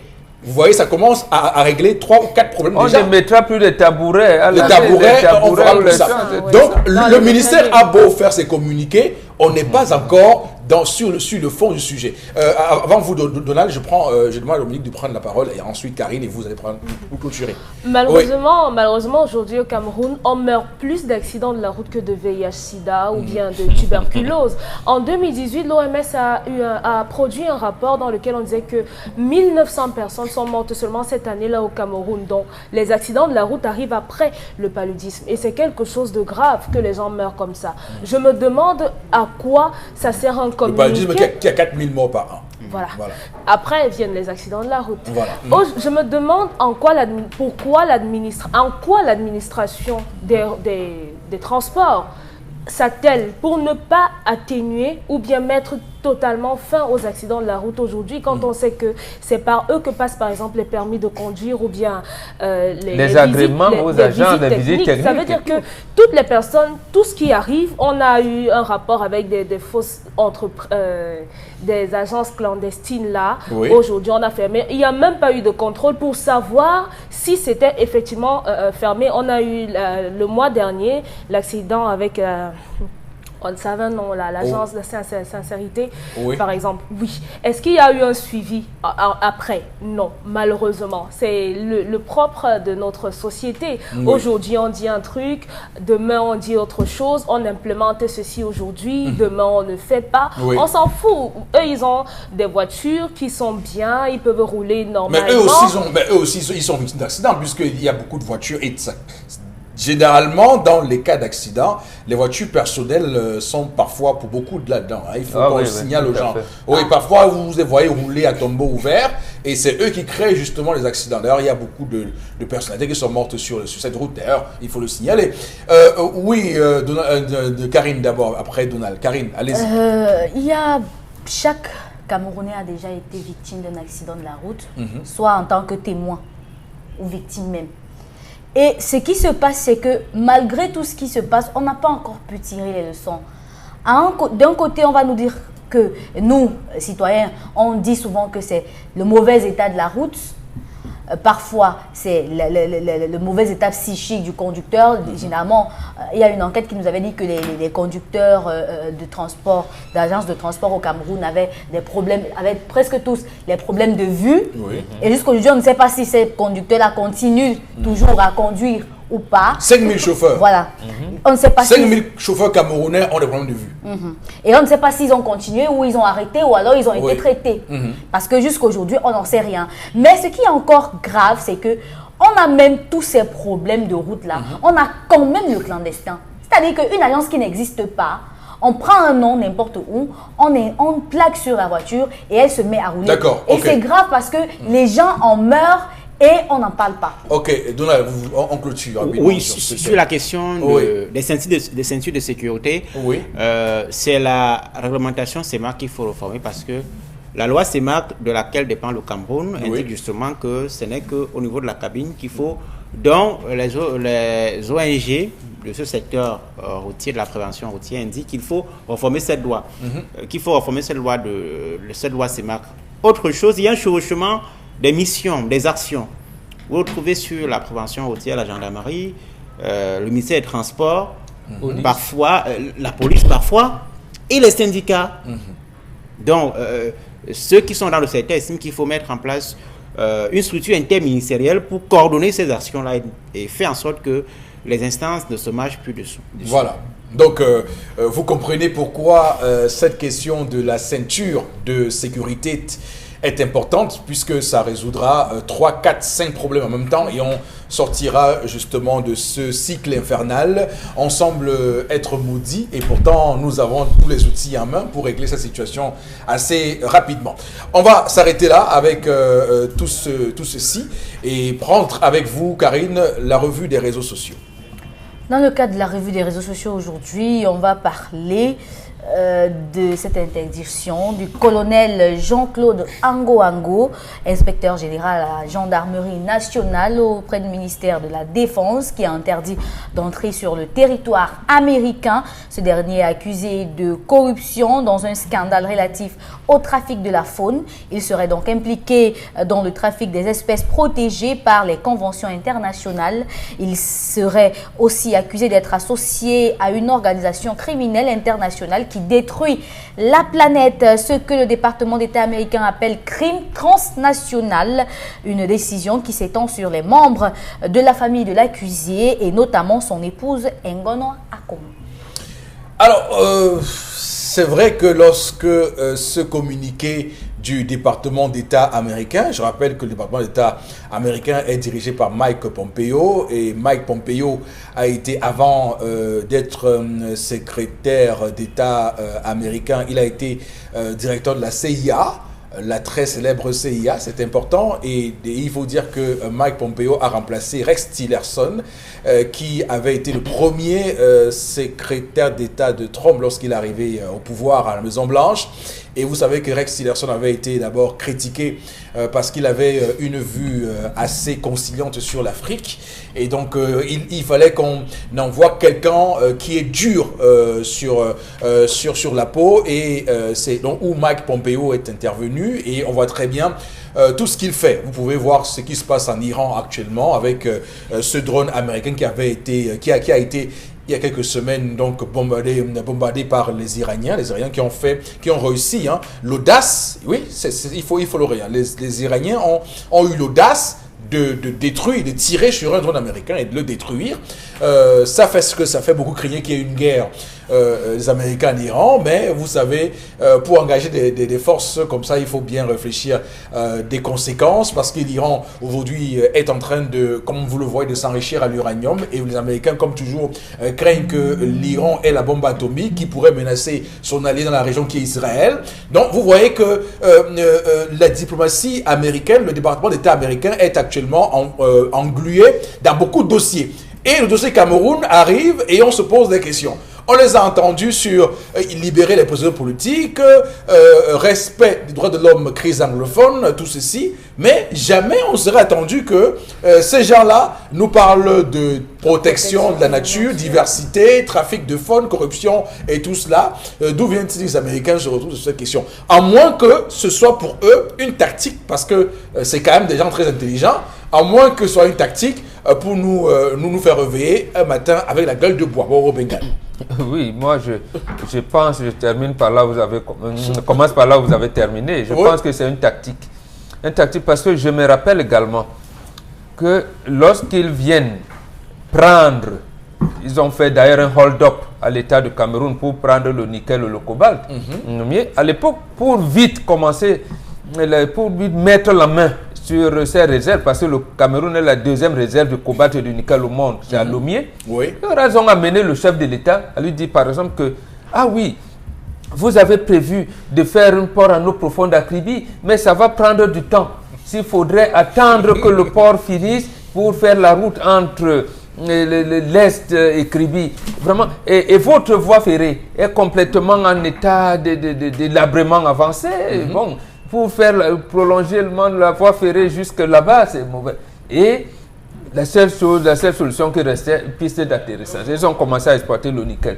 Mais qu'est-ce qu'ils ont dit? Ils ont dit qu'avec l'état actuel de la voie ferrée, nous ne voulons pas avoir de problème avec Greenpeace. Comme s'ils s'occupaient vraiment de la protection de l'environnement. Non. Et en plus, autre chose, ils ont refusé, non pas ratifier le COP21, l'accord de COP21. Donc, qu'est-ce qui les amène donc aujourd'hui à prendre un haut gradé de la gendarmerie pour lui dire vraiment que c'est lui le Satan du monde et tout de suite. Bon, je pense que c'est tactique. Ils connaissent bien qui est le colonel Ango, un ancien patron des renseignements à la gendarmerie. C'est-à-dire que l'un des rares qui a les lignes directes du président de la République. Et ces rapports, voilà, il est donné en la main en propre. main propre, voilà. Parce que quand vous avez ce poste-là, vous êtes le chef de l'État directement. On Et parfois, il appelle au téléphone, il dit non, viens toi-même à pied. L'un des rares qui ont le numéro direct du chef de l'État. Donc quand il est inspecteur général maintenant, nommé en mars 2019. Voilà, et qu'on vienne voir, ça veut dire qu'en fait, on veut passer par là pour faire un signal en disant, vous qui avez les comptes chez nous, on peut arriver chez vous. Mais pour le moment, nous avons dit que nous allons nous intéresser à l'élection présidentielle au Cameroun. Et l'autre, comme on l'avait dit, le sous-secrétaire d'État aux affaires africaines, il a dit, après le Soudan, ce sera le Cameroun. Donc en fait, moi je pense comme vous, que c'est tactique, en disant un signal que bon, c'est tactique, nous sommes en route. D'accord. Nous sommes en route, cher monsieur Camerounais. Donc il a fallu commencer par cette affaire parce que pour qu'on se comprenne bien de quels moyens disposent les Américains, Bengan, pour attraper ce type de personnes lorsqu'ils soupçonnent de corruption liée au transfert, au commerce illégal, au crime transnational. De quels moyens ils disposent justement? Ont-ils enquêté au Cameroun ou c'est qu'ils disposent des comptes aux États-Unis qui ont permis de tracer l'argent qui peut passer par là? Non, ils ont des moyens. La CIA, non, parce que là, c'est quand même un secret polichinelle. Nous savons que les institutions qui sont ici, que ce soit US Peace Corps, que ce soit USAID, et tout de suite, il y a plein, ils sont, la CIA est partout. Ils ne peuvent pas être en train d'exploiter le cobalt de le nickel à Lomé et estimer qu'ils n'ont pas des yeux ici. Et ils ont des capacités d'infiltration, notamment de l'armée, de la gendarmerie, de la police. Mais sauf que, là vous avez raison, pourquoi ne pas intenter par exemple un procès ou alors demander d'explication comme ça? Peut-être que le gouvernement fédéral américain avec le FBI ou la police fédérale a constaté que un proche du colonel a été pris la main dans le sac pour ci, pour ça. Maintenant, il va dire par exemple que oui, moi j'ai ma famille là-bas, j'ai envoyé les vipères. Et la vipère est une espèce protégée. Bon, si c'est une espèce protégée aux États-Unis, nous on mange la vipère chez nous. Donc, est-ce que c'était quoi? On ne dit pas. Moi, je pense que c'est... Bon, pourquoi? Parce qu'on peut comprendre que l'on sanctionne un haut gradé de la gendarmerie camerounaise, un officier supérieur, mais pourquoi avoir publié le communiqué? Qu'est-ce qu'on recherche? C'est ça. Quand on publie, lorsqu'on fait sortir le communiqué. C'est pour avoir un effet. C'est pour ça que vous avez raison. J'ai dit que vous avez raison. Oui, tactique. C'est tactique. C'est pour vous dire que c'est tactique. Voilà quelqu'un qui est proche de la sécurité du chef de l'État, donc des forces de défense et de sécurité camerounaises. Nous pouvons frapper. Donc c'est un signal fort et au chef de l'État, et aux autorités politiques, et aux autorités économiques, et aux autorités de la défense. Donc je veux vous dire que nous sommes en route. Vous êtes dans le collimateur. Vous êtes dans notre collimateur et nous avons les dossiers sur vous. D'accord. Oui, Donald Brice, quel est votre commentaire? Alors il ne faut pas séparer cette sortie du département d'État américain la situation sociopolitique actuelle au Cameroun. Pas du tout. Rappelez-vous qu'il y a quelques semaines, les sénateurs américains ont appelé le gouvernement américain à réduire à nouveau l'aide militaire accordée au Cameroun. Vous savez qu'il y a quelques mois, ils ont réduit cette aide de 9 milliards et suspendu des programmes d'assistance à des forces d'élite de l'armée camerounaise. Le gouvernement Trump est manifestement impatient de voir des mesures d'apaisement du climat sociopolitique au Cameroun. Cette sanction, c'est un feu rouge. Mais pourquoi commencer par des questions qui sont liées à des crimes transnationaux, comme ils le disent dans le communiqué, qui sont liés à la protection de la nature, la protection des espèces rares par les conventions internationales liées au trafic de la faune? Pourquoi commencer sur ce terrain-là, un terrain qui est très éloigné, on va le dire quand même, de ces questions sociopolitiques? Oui, mais il faut voir que c'est une stratégie qui est propre aux Américains.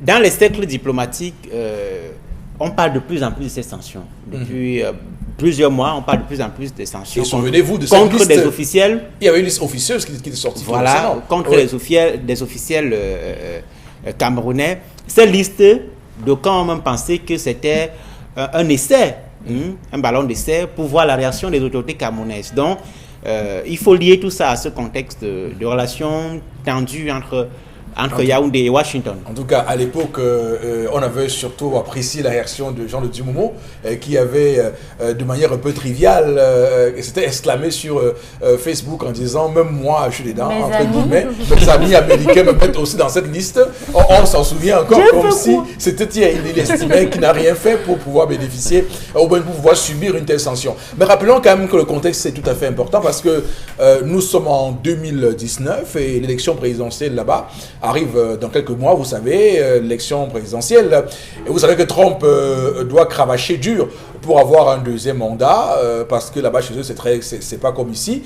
On doit cravacher dur pour avoir un mandat. Et rappelons que Trump est en très très mauvaise posture. Les sondages ne sont pas bons avec lui, quel que soit plus qu'actuellement nous sommes dans les primaires démocrates. Et actuellement, vous avez Joe Biden qui était l'ancien vice-président d'Obama. Et vous avez Bernie Sanders qui a perdu, souvenez-vous, aux primaires face à Hillary Clinton, qui sont au coude à coude. Mais quels que soient les candidats, que ce soit l'un ou l'autre, Trump est annoncé perdant face à ces deux-là. Ils sont très vieux, il faudra le dire. Donc c'est assez grave. Comment les Américains peuvent gérer ça avec cette situation interne à eux, avec cette élection présidentielle? Bon, Bengan.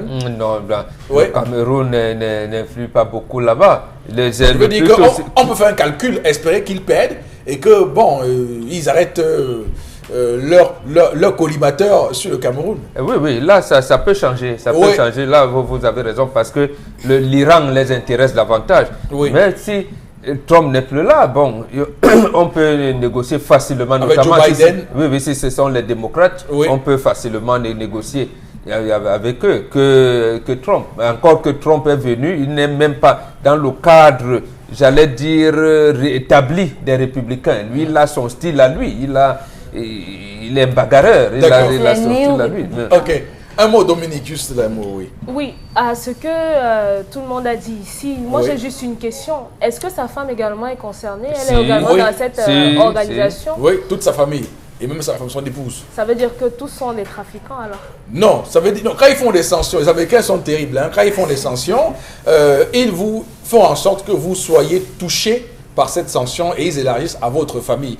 Même si votre famille n'a rien fait, mais ils élargissent à votre famille. Il faut en sorte que même les comptes que vous avez là-bas, que votre famille n'ait pas accès à ça, parce que si vous pouvez faire un voyage et partir récupérer vos avoirs là-bas, vous revenez. Moi, j'estime que c'est pour ça qu'ils font ça. Mais je me demande également si c'est anodin. Est-ce que véritablement, il n'y a pas un vrai dossier contre lui aux États-Unis là-bas? Non, le dossier peut être condamnable aux États-Unis et autorisé ailleurs. Mais eux, quand ils interviennent, c'est pour vous dire que nous pouvons frapper partout.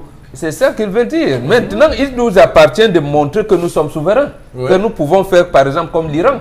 Vous nous dites, mais occupez-vous de chez vous. Puisque, en fait, les Français leur ont dit dernièrement, on dit, occupez-vous de vos problèmes, nous nous occupons de nous. Mais au final... Ou même qu'on leur dise que même votre aide en matière de défense et sécurité, là, on n'en a pas besoin. Nous pouvons prendre chez les Russes, nous pouvons prendre chez les Chinois.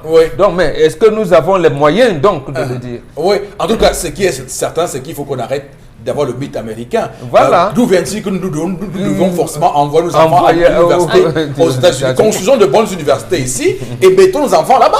Arrêtons de mystifier les États-Unis parce que ces mêmes autorités qui disent que non à l'ingérence des Américains, c'est eux qui envoient leurs enfants étudier là-bas. C'est eux que lorsqu'il y a petites vacances, ils vont là-bas passer leurs vacances. Il faut qu'on arrête un peu. Qu'ils vont s'y soigner. Il faut qu'on arrête un peu. Il faut qu'on réussisse, comme l'a dit au Bengale, à arracher notre indépendance, à avoir notre souveraineté, que ce soit sur le plan sanitaire, touristique ou même éducatif. Je pense que c'est un terrain sur lequel nous pourrions prospérer si, évidemment, davantage nous souhaitons couper les ponts avec ce pays-là. Mais tant que nous continuons, tant qu'ils savent que nous avons des biens là-bas, des maisons là-bas, des enfants là-bas, ils vont toujours jouer sur ces codes-là pour essayer de déstabiliser. Oui, Donald, je sentais que vous avez quelque chose à dire, à ajouter. Non, oui, sur cette affaire, moi je pense justement que nous gagnerons à régler nos problèmes internes. Oui.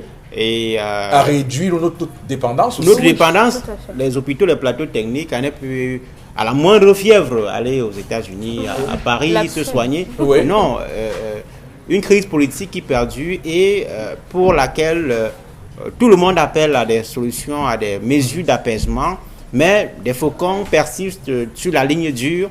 Entretenir ces tensions, ça, évidemment, ça braque les projecteurs de la communauté internationale, entre guillemets, sur nous, pas forcément pour nos intérêts. Bon, à supposer, parce que pour l'instant, on n'y est pas encore, à supposer que ces sanctions-là soient des signes prémonitoires de sanctions qui vont toucher les violations des droits humains dans le cadre de la crise sociopolitique au NOZO, envisageons cette hypothèse-là. Est-ce que vraiment ces sanctions-là, au final, ont un impact? On a vu en RDC les sanctions de l'Union européenne, les comptes bloqués, les comptes gelés, mais est-ce que fondamentalement, ça a eu un impact sur ces pays où de telles mesures ont été envisagées? Je rappelle que même au Zimbabwe,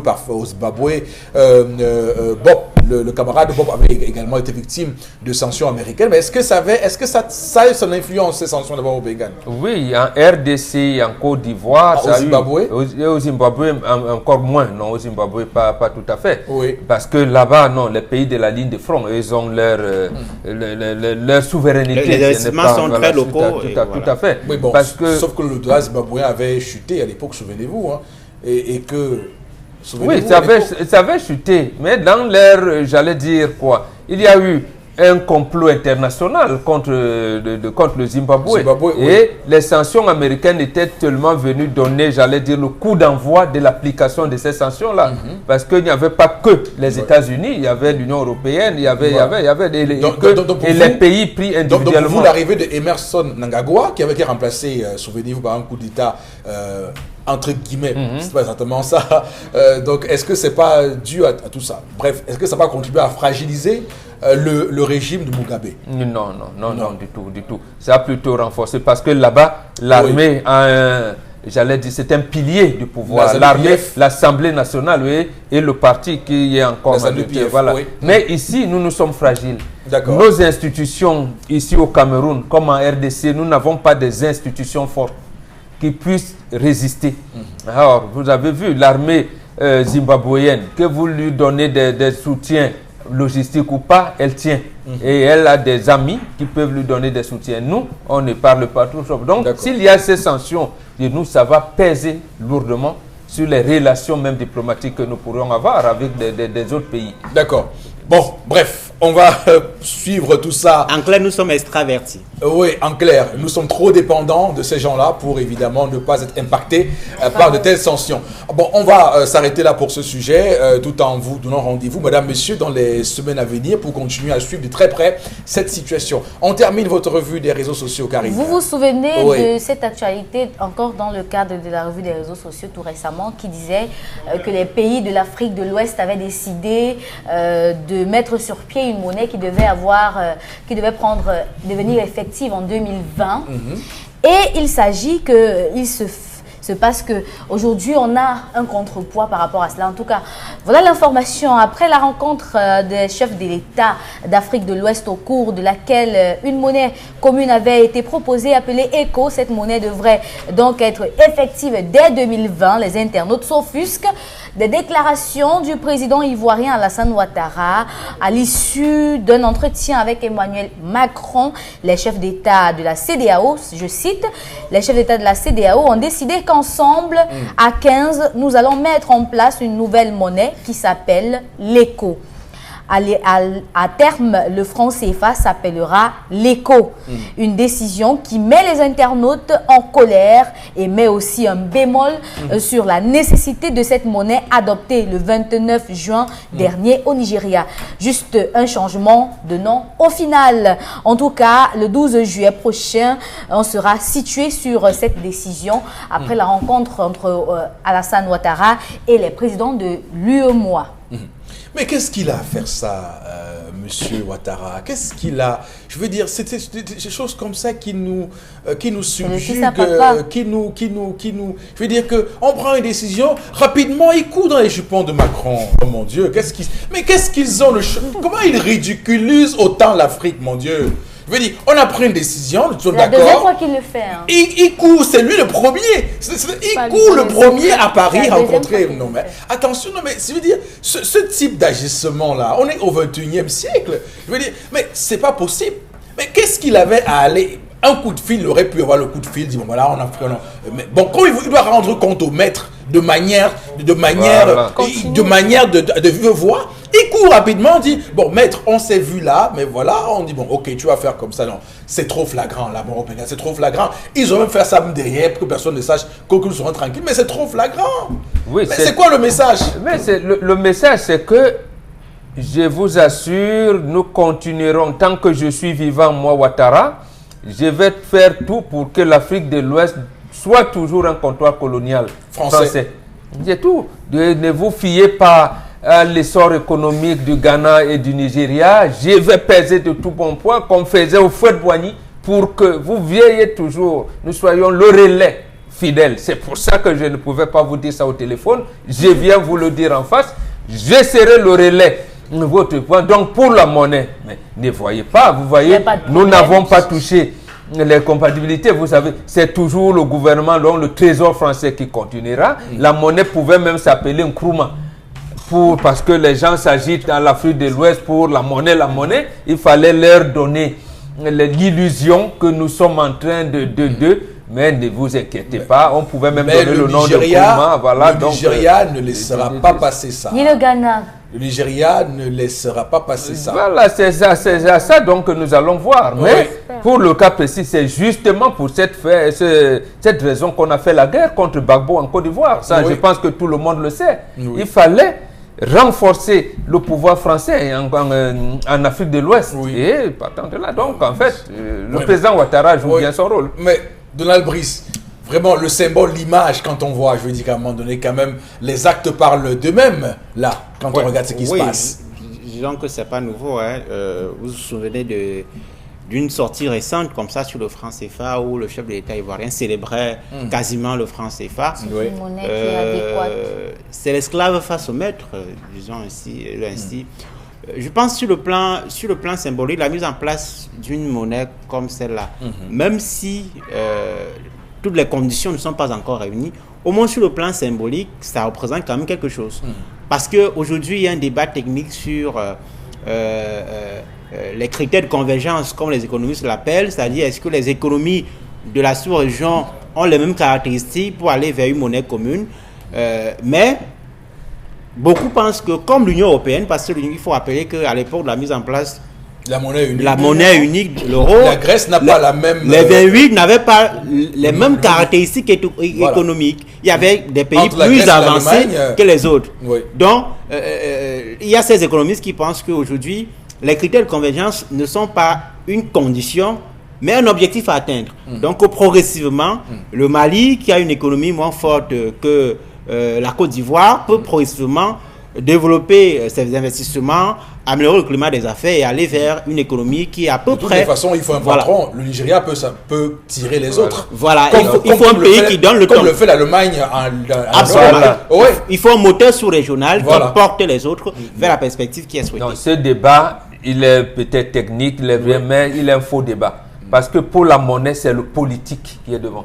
Lorsque Sylvanus Olympio veut lancer la monnaie dans le début des années 60, il y avait quelle économie? Le Togo, il y avait à l'époque, il n'y en avait aucune. Lorsque le Ghana lance son CIDI, il n'y en avait aucune. Donc en fait, c'est un problème politique. Nous pouvons bien arrimer notre monnaie au yen chinois. Quand on gronde les Chines, Votre yen là, est-ce que la Chine s'occupe même de ça? La Chine ne vous répond même pas. Oui. Nous pouvons rattacher notre monnaie, voilà, même le Nigeria avec les Naira, votre Naira. C'est nous qui devons donner l'orientation. Mais lorsque nous avons les chefs d'État comme Ouattara, comme les 6 chefs d'État de la sous-région, CEMAC, vous allez faire comment? Mais pour eux, on n'en parle plus. Hein. Voilà, donc, c'est tout. Et là, Ouattara a même raison quand il dit, bon, vous savez que même nos taux d'échange sont encore entre vos mains, je ne vais jamais les enlever.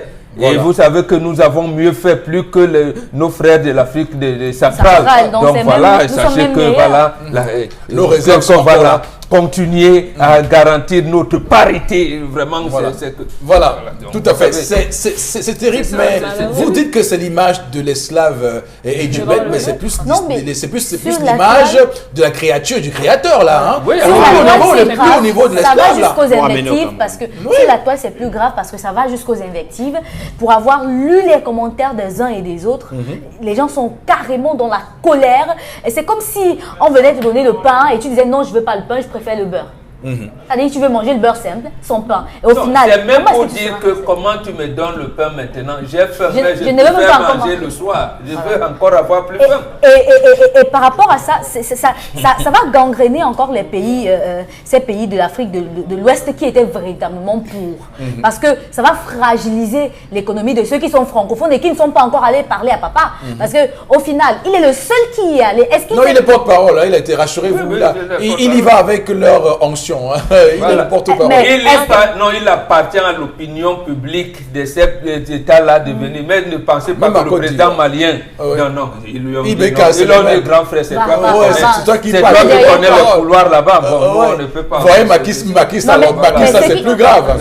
Ça veut dire qu'au final, on risque de voir le Ghana, le Nigeria se désolidariser de cela. D'accord. Du moins, cet écho va forcément faire pich. Merci infiniment. On va rapidement, madame, monsieur. Dominique, vous avez parlé de ce sujet? Non, pas encore. Allez-y, un mot, allez-y. Ouais. Je n'ai pas envie de dire ça, mais c'est un peu de la. de la traîtrise. Oui. On peut prendre ça comme ça. Parce qu'on ne peut pas être là en famille, on pense encore un projet et on a tout fait de courir, dire à une personne qui n'est pas véritablement concernée par l'histoire. Donc maintenant, il y a plus de chances que ça n'aboutisse pas. Parce que si on va très bien au fond, si on essaie de comprendre l'interview, il laisse entendre que le pays qui ne sera pas prêt, on ne va pas en tout cas, si les pays ne sont pas prêts, ils ne vont pas se lancer en 2020 dans l'implémentation de cette monnaie-là. D'accord. Donc, c'est sûr qu'il y a peu de chances que ça aboutisse. Merci à tout le monde. Merci pour cette revue des réseaux sociaux. On va dire que de nouvelles qui nous ont estomaqués, malheureusement. On va se retrouver au plateau B où Consti Lamine est en place. Consti Lamine qui est bien en place. Consti, on va regarder ceci et ensuite on le reprend juste derrière. À tout de suite. Mais continuez à... Dites adieu au régime contraignant, aux séances interminables de gym, mais continuez à affiner votre silhouette sans trop d'efforts. C'est très simple. Il vous suffit d'enfiler ce top et ce panty de sudation et de vaquer à vos activités habituelles. Dès que la doublure intérieure entre en contact avec votre peau, elle augmente la chaleur naturelle de votre corps, favorisant et stimulant ainsi la sudation. Éliminez les surcharges d'eau et façonnez-vous une très belle silhouette. Ce n'est pas tout. Il vous permet également d'éliminer les toxines accumulées qui sont la cause de la formation des capitons, mais aussi source de fatigue. Quant à votre peau, elle sera purifiée, raffermie et tonifiée. Optez pour Sonachapeur et retrouvez la silhouette dont vous avez toujours rêvé. Commandez dès maintenant votre Sonachapeur à Canal Shopping. Canal Shopping, la boutique où tout ce qui vous est nécessaire nous tient à cœur. Consti Lamine, c'est à vous. Allez-y. Alors, bonjour. Mesdames et messieurs, bonjour. Eric, bonjour à toute l'équipe du Zénith. Ce matin, il est déjà bonjour. Et merci à tous les clients du concept Salaka, ces clients qui ne cessent de faire confiance à ce label de vente en direct à la radio et télévision Equinox. Et ce matin, je m'installe encore avec l'un de mes gros partenaires, notamment Canal Shopping International. Il faut déjà rappeler, chers téléspectateurs, que Canal Shopping International est la première maison à Douala qui nous a permis bien sûr, de connaître les appareils de massage, de connaître les appareils de dégraissage, d'avoir également des thés amincissants. Donc, je tire un coup de chapeau à cette maison qui fait sourire plus d'une personne aujourd'hui. Et ce matin, je viens une fois de plus vous permettre d'acheter les articles qui sont commercialisés chez Canal Shopping International. Vous avez ce matin le Sona Shaper et bien entendu le Vibro Slim. On peut d'ailleurs le remarquer sur le plateau, on n'a plus les dauphins masseurs. Le concept Salaka a épuisé en moins de 2 mois. On a pu vendre plus de 10 000 dauphins masseurs du côté bien sûr de Canal Shopping International. Ça montre combien de fois le concept Salaka est aimé. Ça montre combien de fois le concept Salaka se présente comme ce concept de vente aujourd'hui au Cameroun. Il n'y a plus les dauphins masseurs à Canal Shopping International. Le stock a été épuisé par Consti Lamine. Alors ce qui reste en stock, c'est bien entendu quelques Vibro Slim et bien entendu un stock de Sona Shaper. Nous allons tout de suite commencer la vente de ce matin par ce vêtement de dégraissage que voici. Je vous le présente une fois de plus en intégralité ce matin sur les antennes d'Equinox Télévision. C'est un vêtement de dégraissage, bien entendu. C'est un véritable complet. Vous avez bien entendu le pantalon que voici. Vous avez également le haut. C'est un vêtement de dégraissage. Le Sona Shaper est ce vêtement qui permet d'éliminer les toxines dans le corps. Le Sona Shaper est également ce vêtement qui permet bien entendu de faciliter la circulation du sang. Le Sona Shaper permet également d'éliminer bien entendu les surcharges d'eau dans le corps. Ceux des téléspectateurs qui ont eu un AVC, qui ne peuvent plus faire le sport, peuvent donc utiliser leur Sona Shaper que voici pour pratiquer le sport, que ce soit à la maison, que ce soit au bureau. Comment le pratiquer? Il suffit tout simplement de le porter, c'est-à-dire de le porter, que ce soit au bureau. On peut avoir son Sona Shaper, un vêtement de dégraissage de qualité que vous retrouverez uniquement chez Canal Shopping International et nulle part ailleurs. Alors à l'instant, parlons du prix. Ah ben oui, le nerf de la guerre. Le prix, vous le connaissez, je vous le rappelle bien sûr, de 20 000 francs pour ce vêtement de dégraissage. Au lieu de 40 000, vous l'avez à 20 000 francs à Canal Shopping International. Le prix va s'afficher à l'écran pour le bonheur et le plaisir de tous les clients du concept Salaka. Je dis bien, vous l'avez à 20 000 francs, ce vêtement de dégraissage. N'attendez pas la dernière minute. N'attendez pas la fin du stock. Donc, any man today must go for that stuff for Canal Shopping International because for day, you get this Sona Shaper. Now, some fine clothes for dégraissage. You won't get skin where you find plenty. You won't be like a mannequin. You won't make sport. Just go just now for that stuff for Canal Shopping and buy your Sona Shaper for 20,000 francs. Donc motote nye sengalemba tatan na bela biyon bese ene pasa Deido ene pasa Yaoundé ene pasa Bipanda biyon alande au Canal Shopping International et banjana wale di nin vêtement nya sport ba bele mona Sona Shaper nin vêtement oboti temo nyabolana osi makola pejita Sona Shaper et dodi ouais donc motote nye sengalemba tatan angamde o jandamo et banjana yede bukate 20 000 francs bukate. À côté bien sûr du Sona Shaper, on a également cette ceinture chauffante, le Vibro Slim. Oh là là. Rien que le nom donne l'envie de la voir. Le Vibro Slim, c'est une ceinture chauffante. On peut bien sûr, c'est-à-dire l'utiliser sur les parties qu'on veut dégraisser, que ce soit le ventre, que ce soit les jambes, que ce soit les bras, que ce soit les cuisses. Il suffit tout simplement de le serrer sur les parties à dégraisser. Le Vibro Slim est une ceinture pas comme les autres. Elle permet également, comme bien entendu, comme son nom l'indique, de vous permettre d'avoir bien entendu des parties slim. Comme son nom l'indique, c'est une véritable ceinture de dégraissage. Vous l'avez donc du côté de Canal Shopping International à 15 000 francs au lieu bien sûr de 35 000. Je rappelle que tous ces articles-là sont arrosés de plusieurs mois de garantie, accompagnés bien sûr, bien entendu, d'un service après-vente. Alors parlons bien sûr des points de vente où avoir son Sona Shaper et son Vibro Slim. Rendez-vous à Douala, derrière Douala Labo.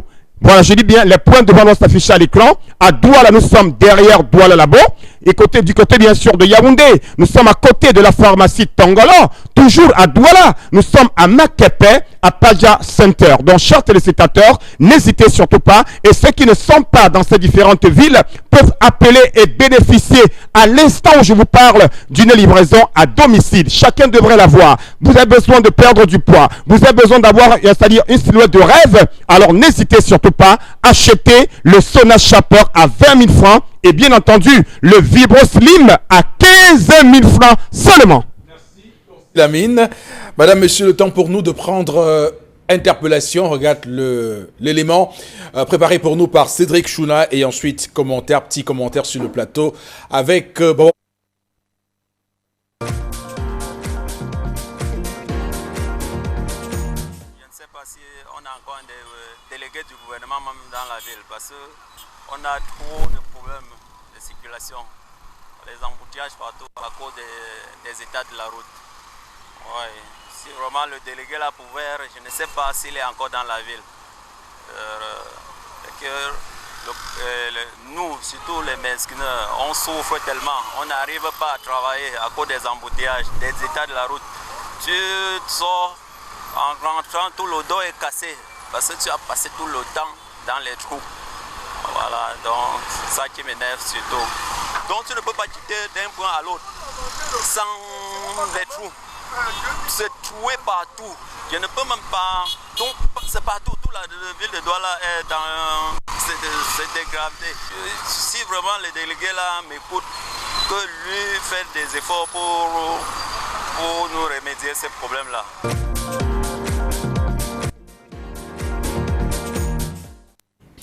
On va encore parler des délégués du gouvernement auprès des communautés urbaines au Cameroun, à l'heure où les Camerounais demandent de plus en plus qu'on ait des maires, comme on voit dans d'autres pays, des super-maires, un super-maire de Paris, avec des maires maintenant des différents arrondissements.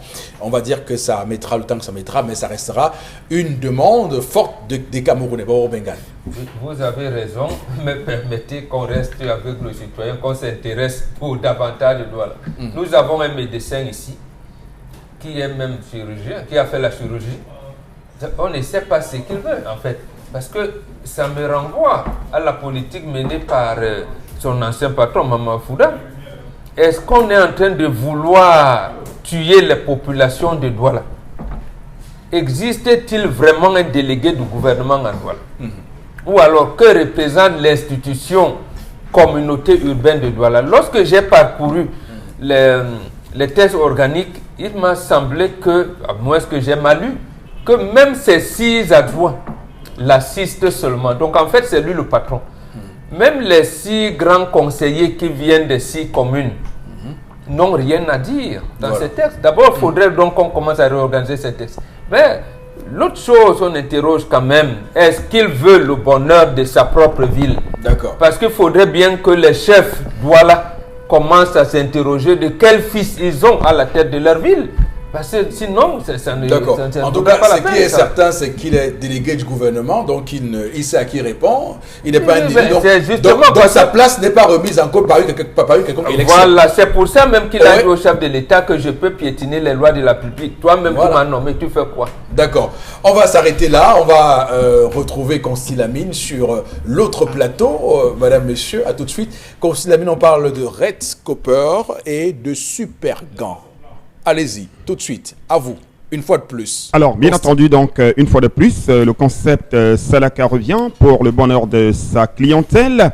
Et parlant bien sûr de cette clientèle, je vous offre, bien entendu, jusqu'au 20 juillet, jusqu'au 21 juillet 2019, plusieurs jours de double réduction sur tous les articles du côté bien sûr du magasin 1001 tapis. Donc je dis bien tous les articles qui sont commercialisés au magasin 1001 tapis vont recevoir une double réduction du côté bien sûr de notre magasin. C'est une manière déjà pour moi ici de récompenser et de dire merci à tous les clients qui font confiance au concept Salaka. Et c'est d'ailleurs l'occasion pour moi d'interpeller et d'attirer l'attention de tous les téléspectateurs de profiter de cette double réduction pour acheter en quantité et surtout avoir les meilleurs prix. Et ce matin, nous allons commencer par l'un des produits, parlant des articles qui est vendu au magasin 1001 tapis. C'est bel et bien la poêle Red Copper. Oui, la poêle Red Copper, vous l'avez déjà en promotion au prix de 14 000 francs. Je rappelle que 14 000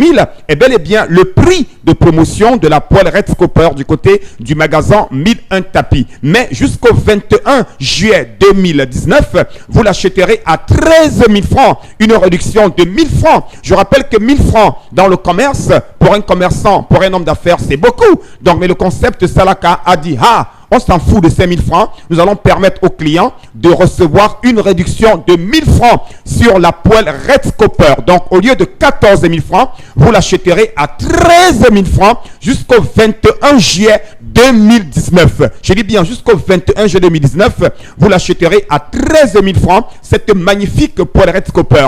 Parlons bien sûr des avantages de cette poêle. Je rappelle encore les avantages. Elle ne colle pas. Elle est rapide dans la cuisson. Elle permet de réaliser les fritures, de faire des gâteaux. Également, un autre avantage, la poêle Red Copper, on peut faire des frites sans utiliser de l'huile. Alors, question à nos amis diabétiques qui ont une interdiction c'est-à-dire de manger de l'huile, de pouvoir réaliser des fritures, que ce soit les crêpes, que ce soit le poisson, que ce soit que ce soit les œufs, quel que soit le type de friture, on utilise le Red Copper sans mettre de l'huile. Et pour ceux qui aiment consommer de l'huile, une gouttée d'huile suffit pour utiliser Red Copper. Donc vous l'avez jusqu'au 21 juillet à 13 000 francs, votre poêle Red Copper. À côté bien sûr de la poêle Red Copper, un autre produit, alors un autre article à 1001 tapis, c'est bel et bien les super gants. Les gants de cuisine, vous les avez à 5 000 en promotion, mais du côté du magasin 1001 tapis, comme je l'ai si bien dit, vous les aurez à 4 000 francs, cette paire de gants du côté du magasin 1001 tapis. Donc, n'hésitez surtout pas, profitez au maximum, achetez la qualité et rien que la qualité. Et ceux qui ont besoin de l'ensemble, notamment la paire de gants et la poêle Red Copper, au lieu de 16 500 francs, vous achèterez l'ensemble à 15 500 francs. Je dis bien une réduction de 1000 francs sur ces articles du côté du magasin 1001 tapis qui, je rappelle, est situé en plein cœur de Douala, en face le Palais d'Ika. Nous sommes ouverts de lundi à samedi de 9h à 18h. Nous faisons également des livraisons à domicile. On vous a compris et j'aimerais vous transmettre ces témoignages fort évocateurs, fort éloquents d'une téléspectatrice à votre endroit. Elle adore quand vous dites c'est Nyanga. On va, vous aurez compris, hein, vous ne parlez plus, je vous en prie, vous ne parlez plus. Elle aime juste quand vous dites c'est Nyanga, elle aime bien votre expression c'est Nyanga. Ok, on va lire quelques messages, Karine, pour sortir définitivement de l'émission de ce matin. Allez-y. À 45 km de Douala, il y a un nid d'éléphants depuis des années sur la nationale numéro 3. Les abords de la chaussée non nettoyés, des camions non signalés, la chaussée à partir de Doupé. C'est regrettable. Numbissi à Douala qui nous écrit. Autre message. Le président ivoirien est simplement le Judas de la CEDEAO et Maduc depuis Kribi. Nous écrit. Les moyens électroniques de paiement résolvent les problèmes de pièces de monnaie, de fuite de devises. Les Maliens acceptent déjà les paiements par paiement mobile dans leur boutique. La BEAC doit encourager cela. Ah d'accord, ça veut dire que quand on achète les condiments au marché, on doit faire les transferts. De 50 avec un problème. Ah d'accord. Okay. La souveraineté du Cameroun sera quand nos dirigeants seront eux-mêmes camerounais, c'est-à-dire faire leurs choses au Cameroun, hôpitaux, universités, etc. Tout ça est lié à la longévité du président. Rappelez-vous que les États-Unis voulaient son départ depuis 2011. Les Américains ont juste monté d'un cran. D'accord. Un dernier message rapidement. Un dernier message. Qu'est-ce qui justifie le port de la ceinture de sécurité dans la circulation en périmètre urbain quand on sait que l'état des routes ajoutées aux embouteillages ne permettent pas de rouler ne serait-ce que 20 km/h? Abdou Bayam. Non, il faut porter, quelle que soit la vitesse à laquelle on roule, il faut... Quelle que soit la zone. Ouais, quelle que soit la zone, il faut porter et surtout sa ceinture au de Gabon, sécurité. il est même interdit de sortir côté chauffeur. Voilà, absolument. Donc vous voyez, il faut davantage de rigueur. Il ne faut pas dire il faut plus de rigueur. Malheureusement, au Cameroun, ce n'est pas le cas. Cette loi CEMAC, l'article 50 précisément, on doit changer cette loi pour que tous ceux qui occupent un véhicule, que ce soit un gros porteur, dans les gros porteurs, on impose à tous les passagers, s'ils sont 60-70, que tous aient leur ceinture de sécurité. J'ai vu personne refuser quand ils sont en avion, quand on dit mettez vos ceintures, personne ne discute. Personne ne boude. Donc qu'ils fassent la même chose quand ils sont dans les bus de transport. Alors on va s'arrêter là. Merci à tout le monde sur le plateau. On va se retrouver demain 10h. Mesdames, messieurs, nous vous convions à rester sur notre antenne. Nos programmes vont normalement s'enchaîner parce qu'à 12h, dans un court instant, vous aurez le journal évidemment et qu'on se retrouve demain. Que Dieu bénisse le Cameroun.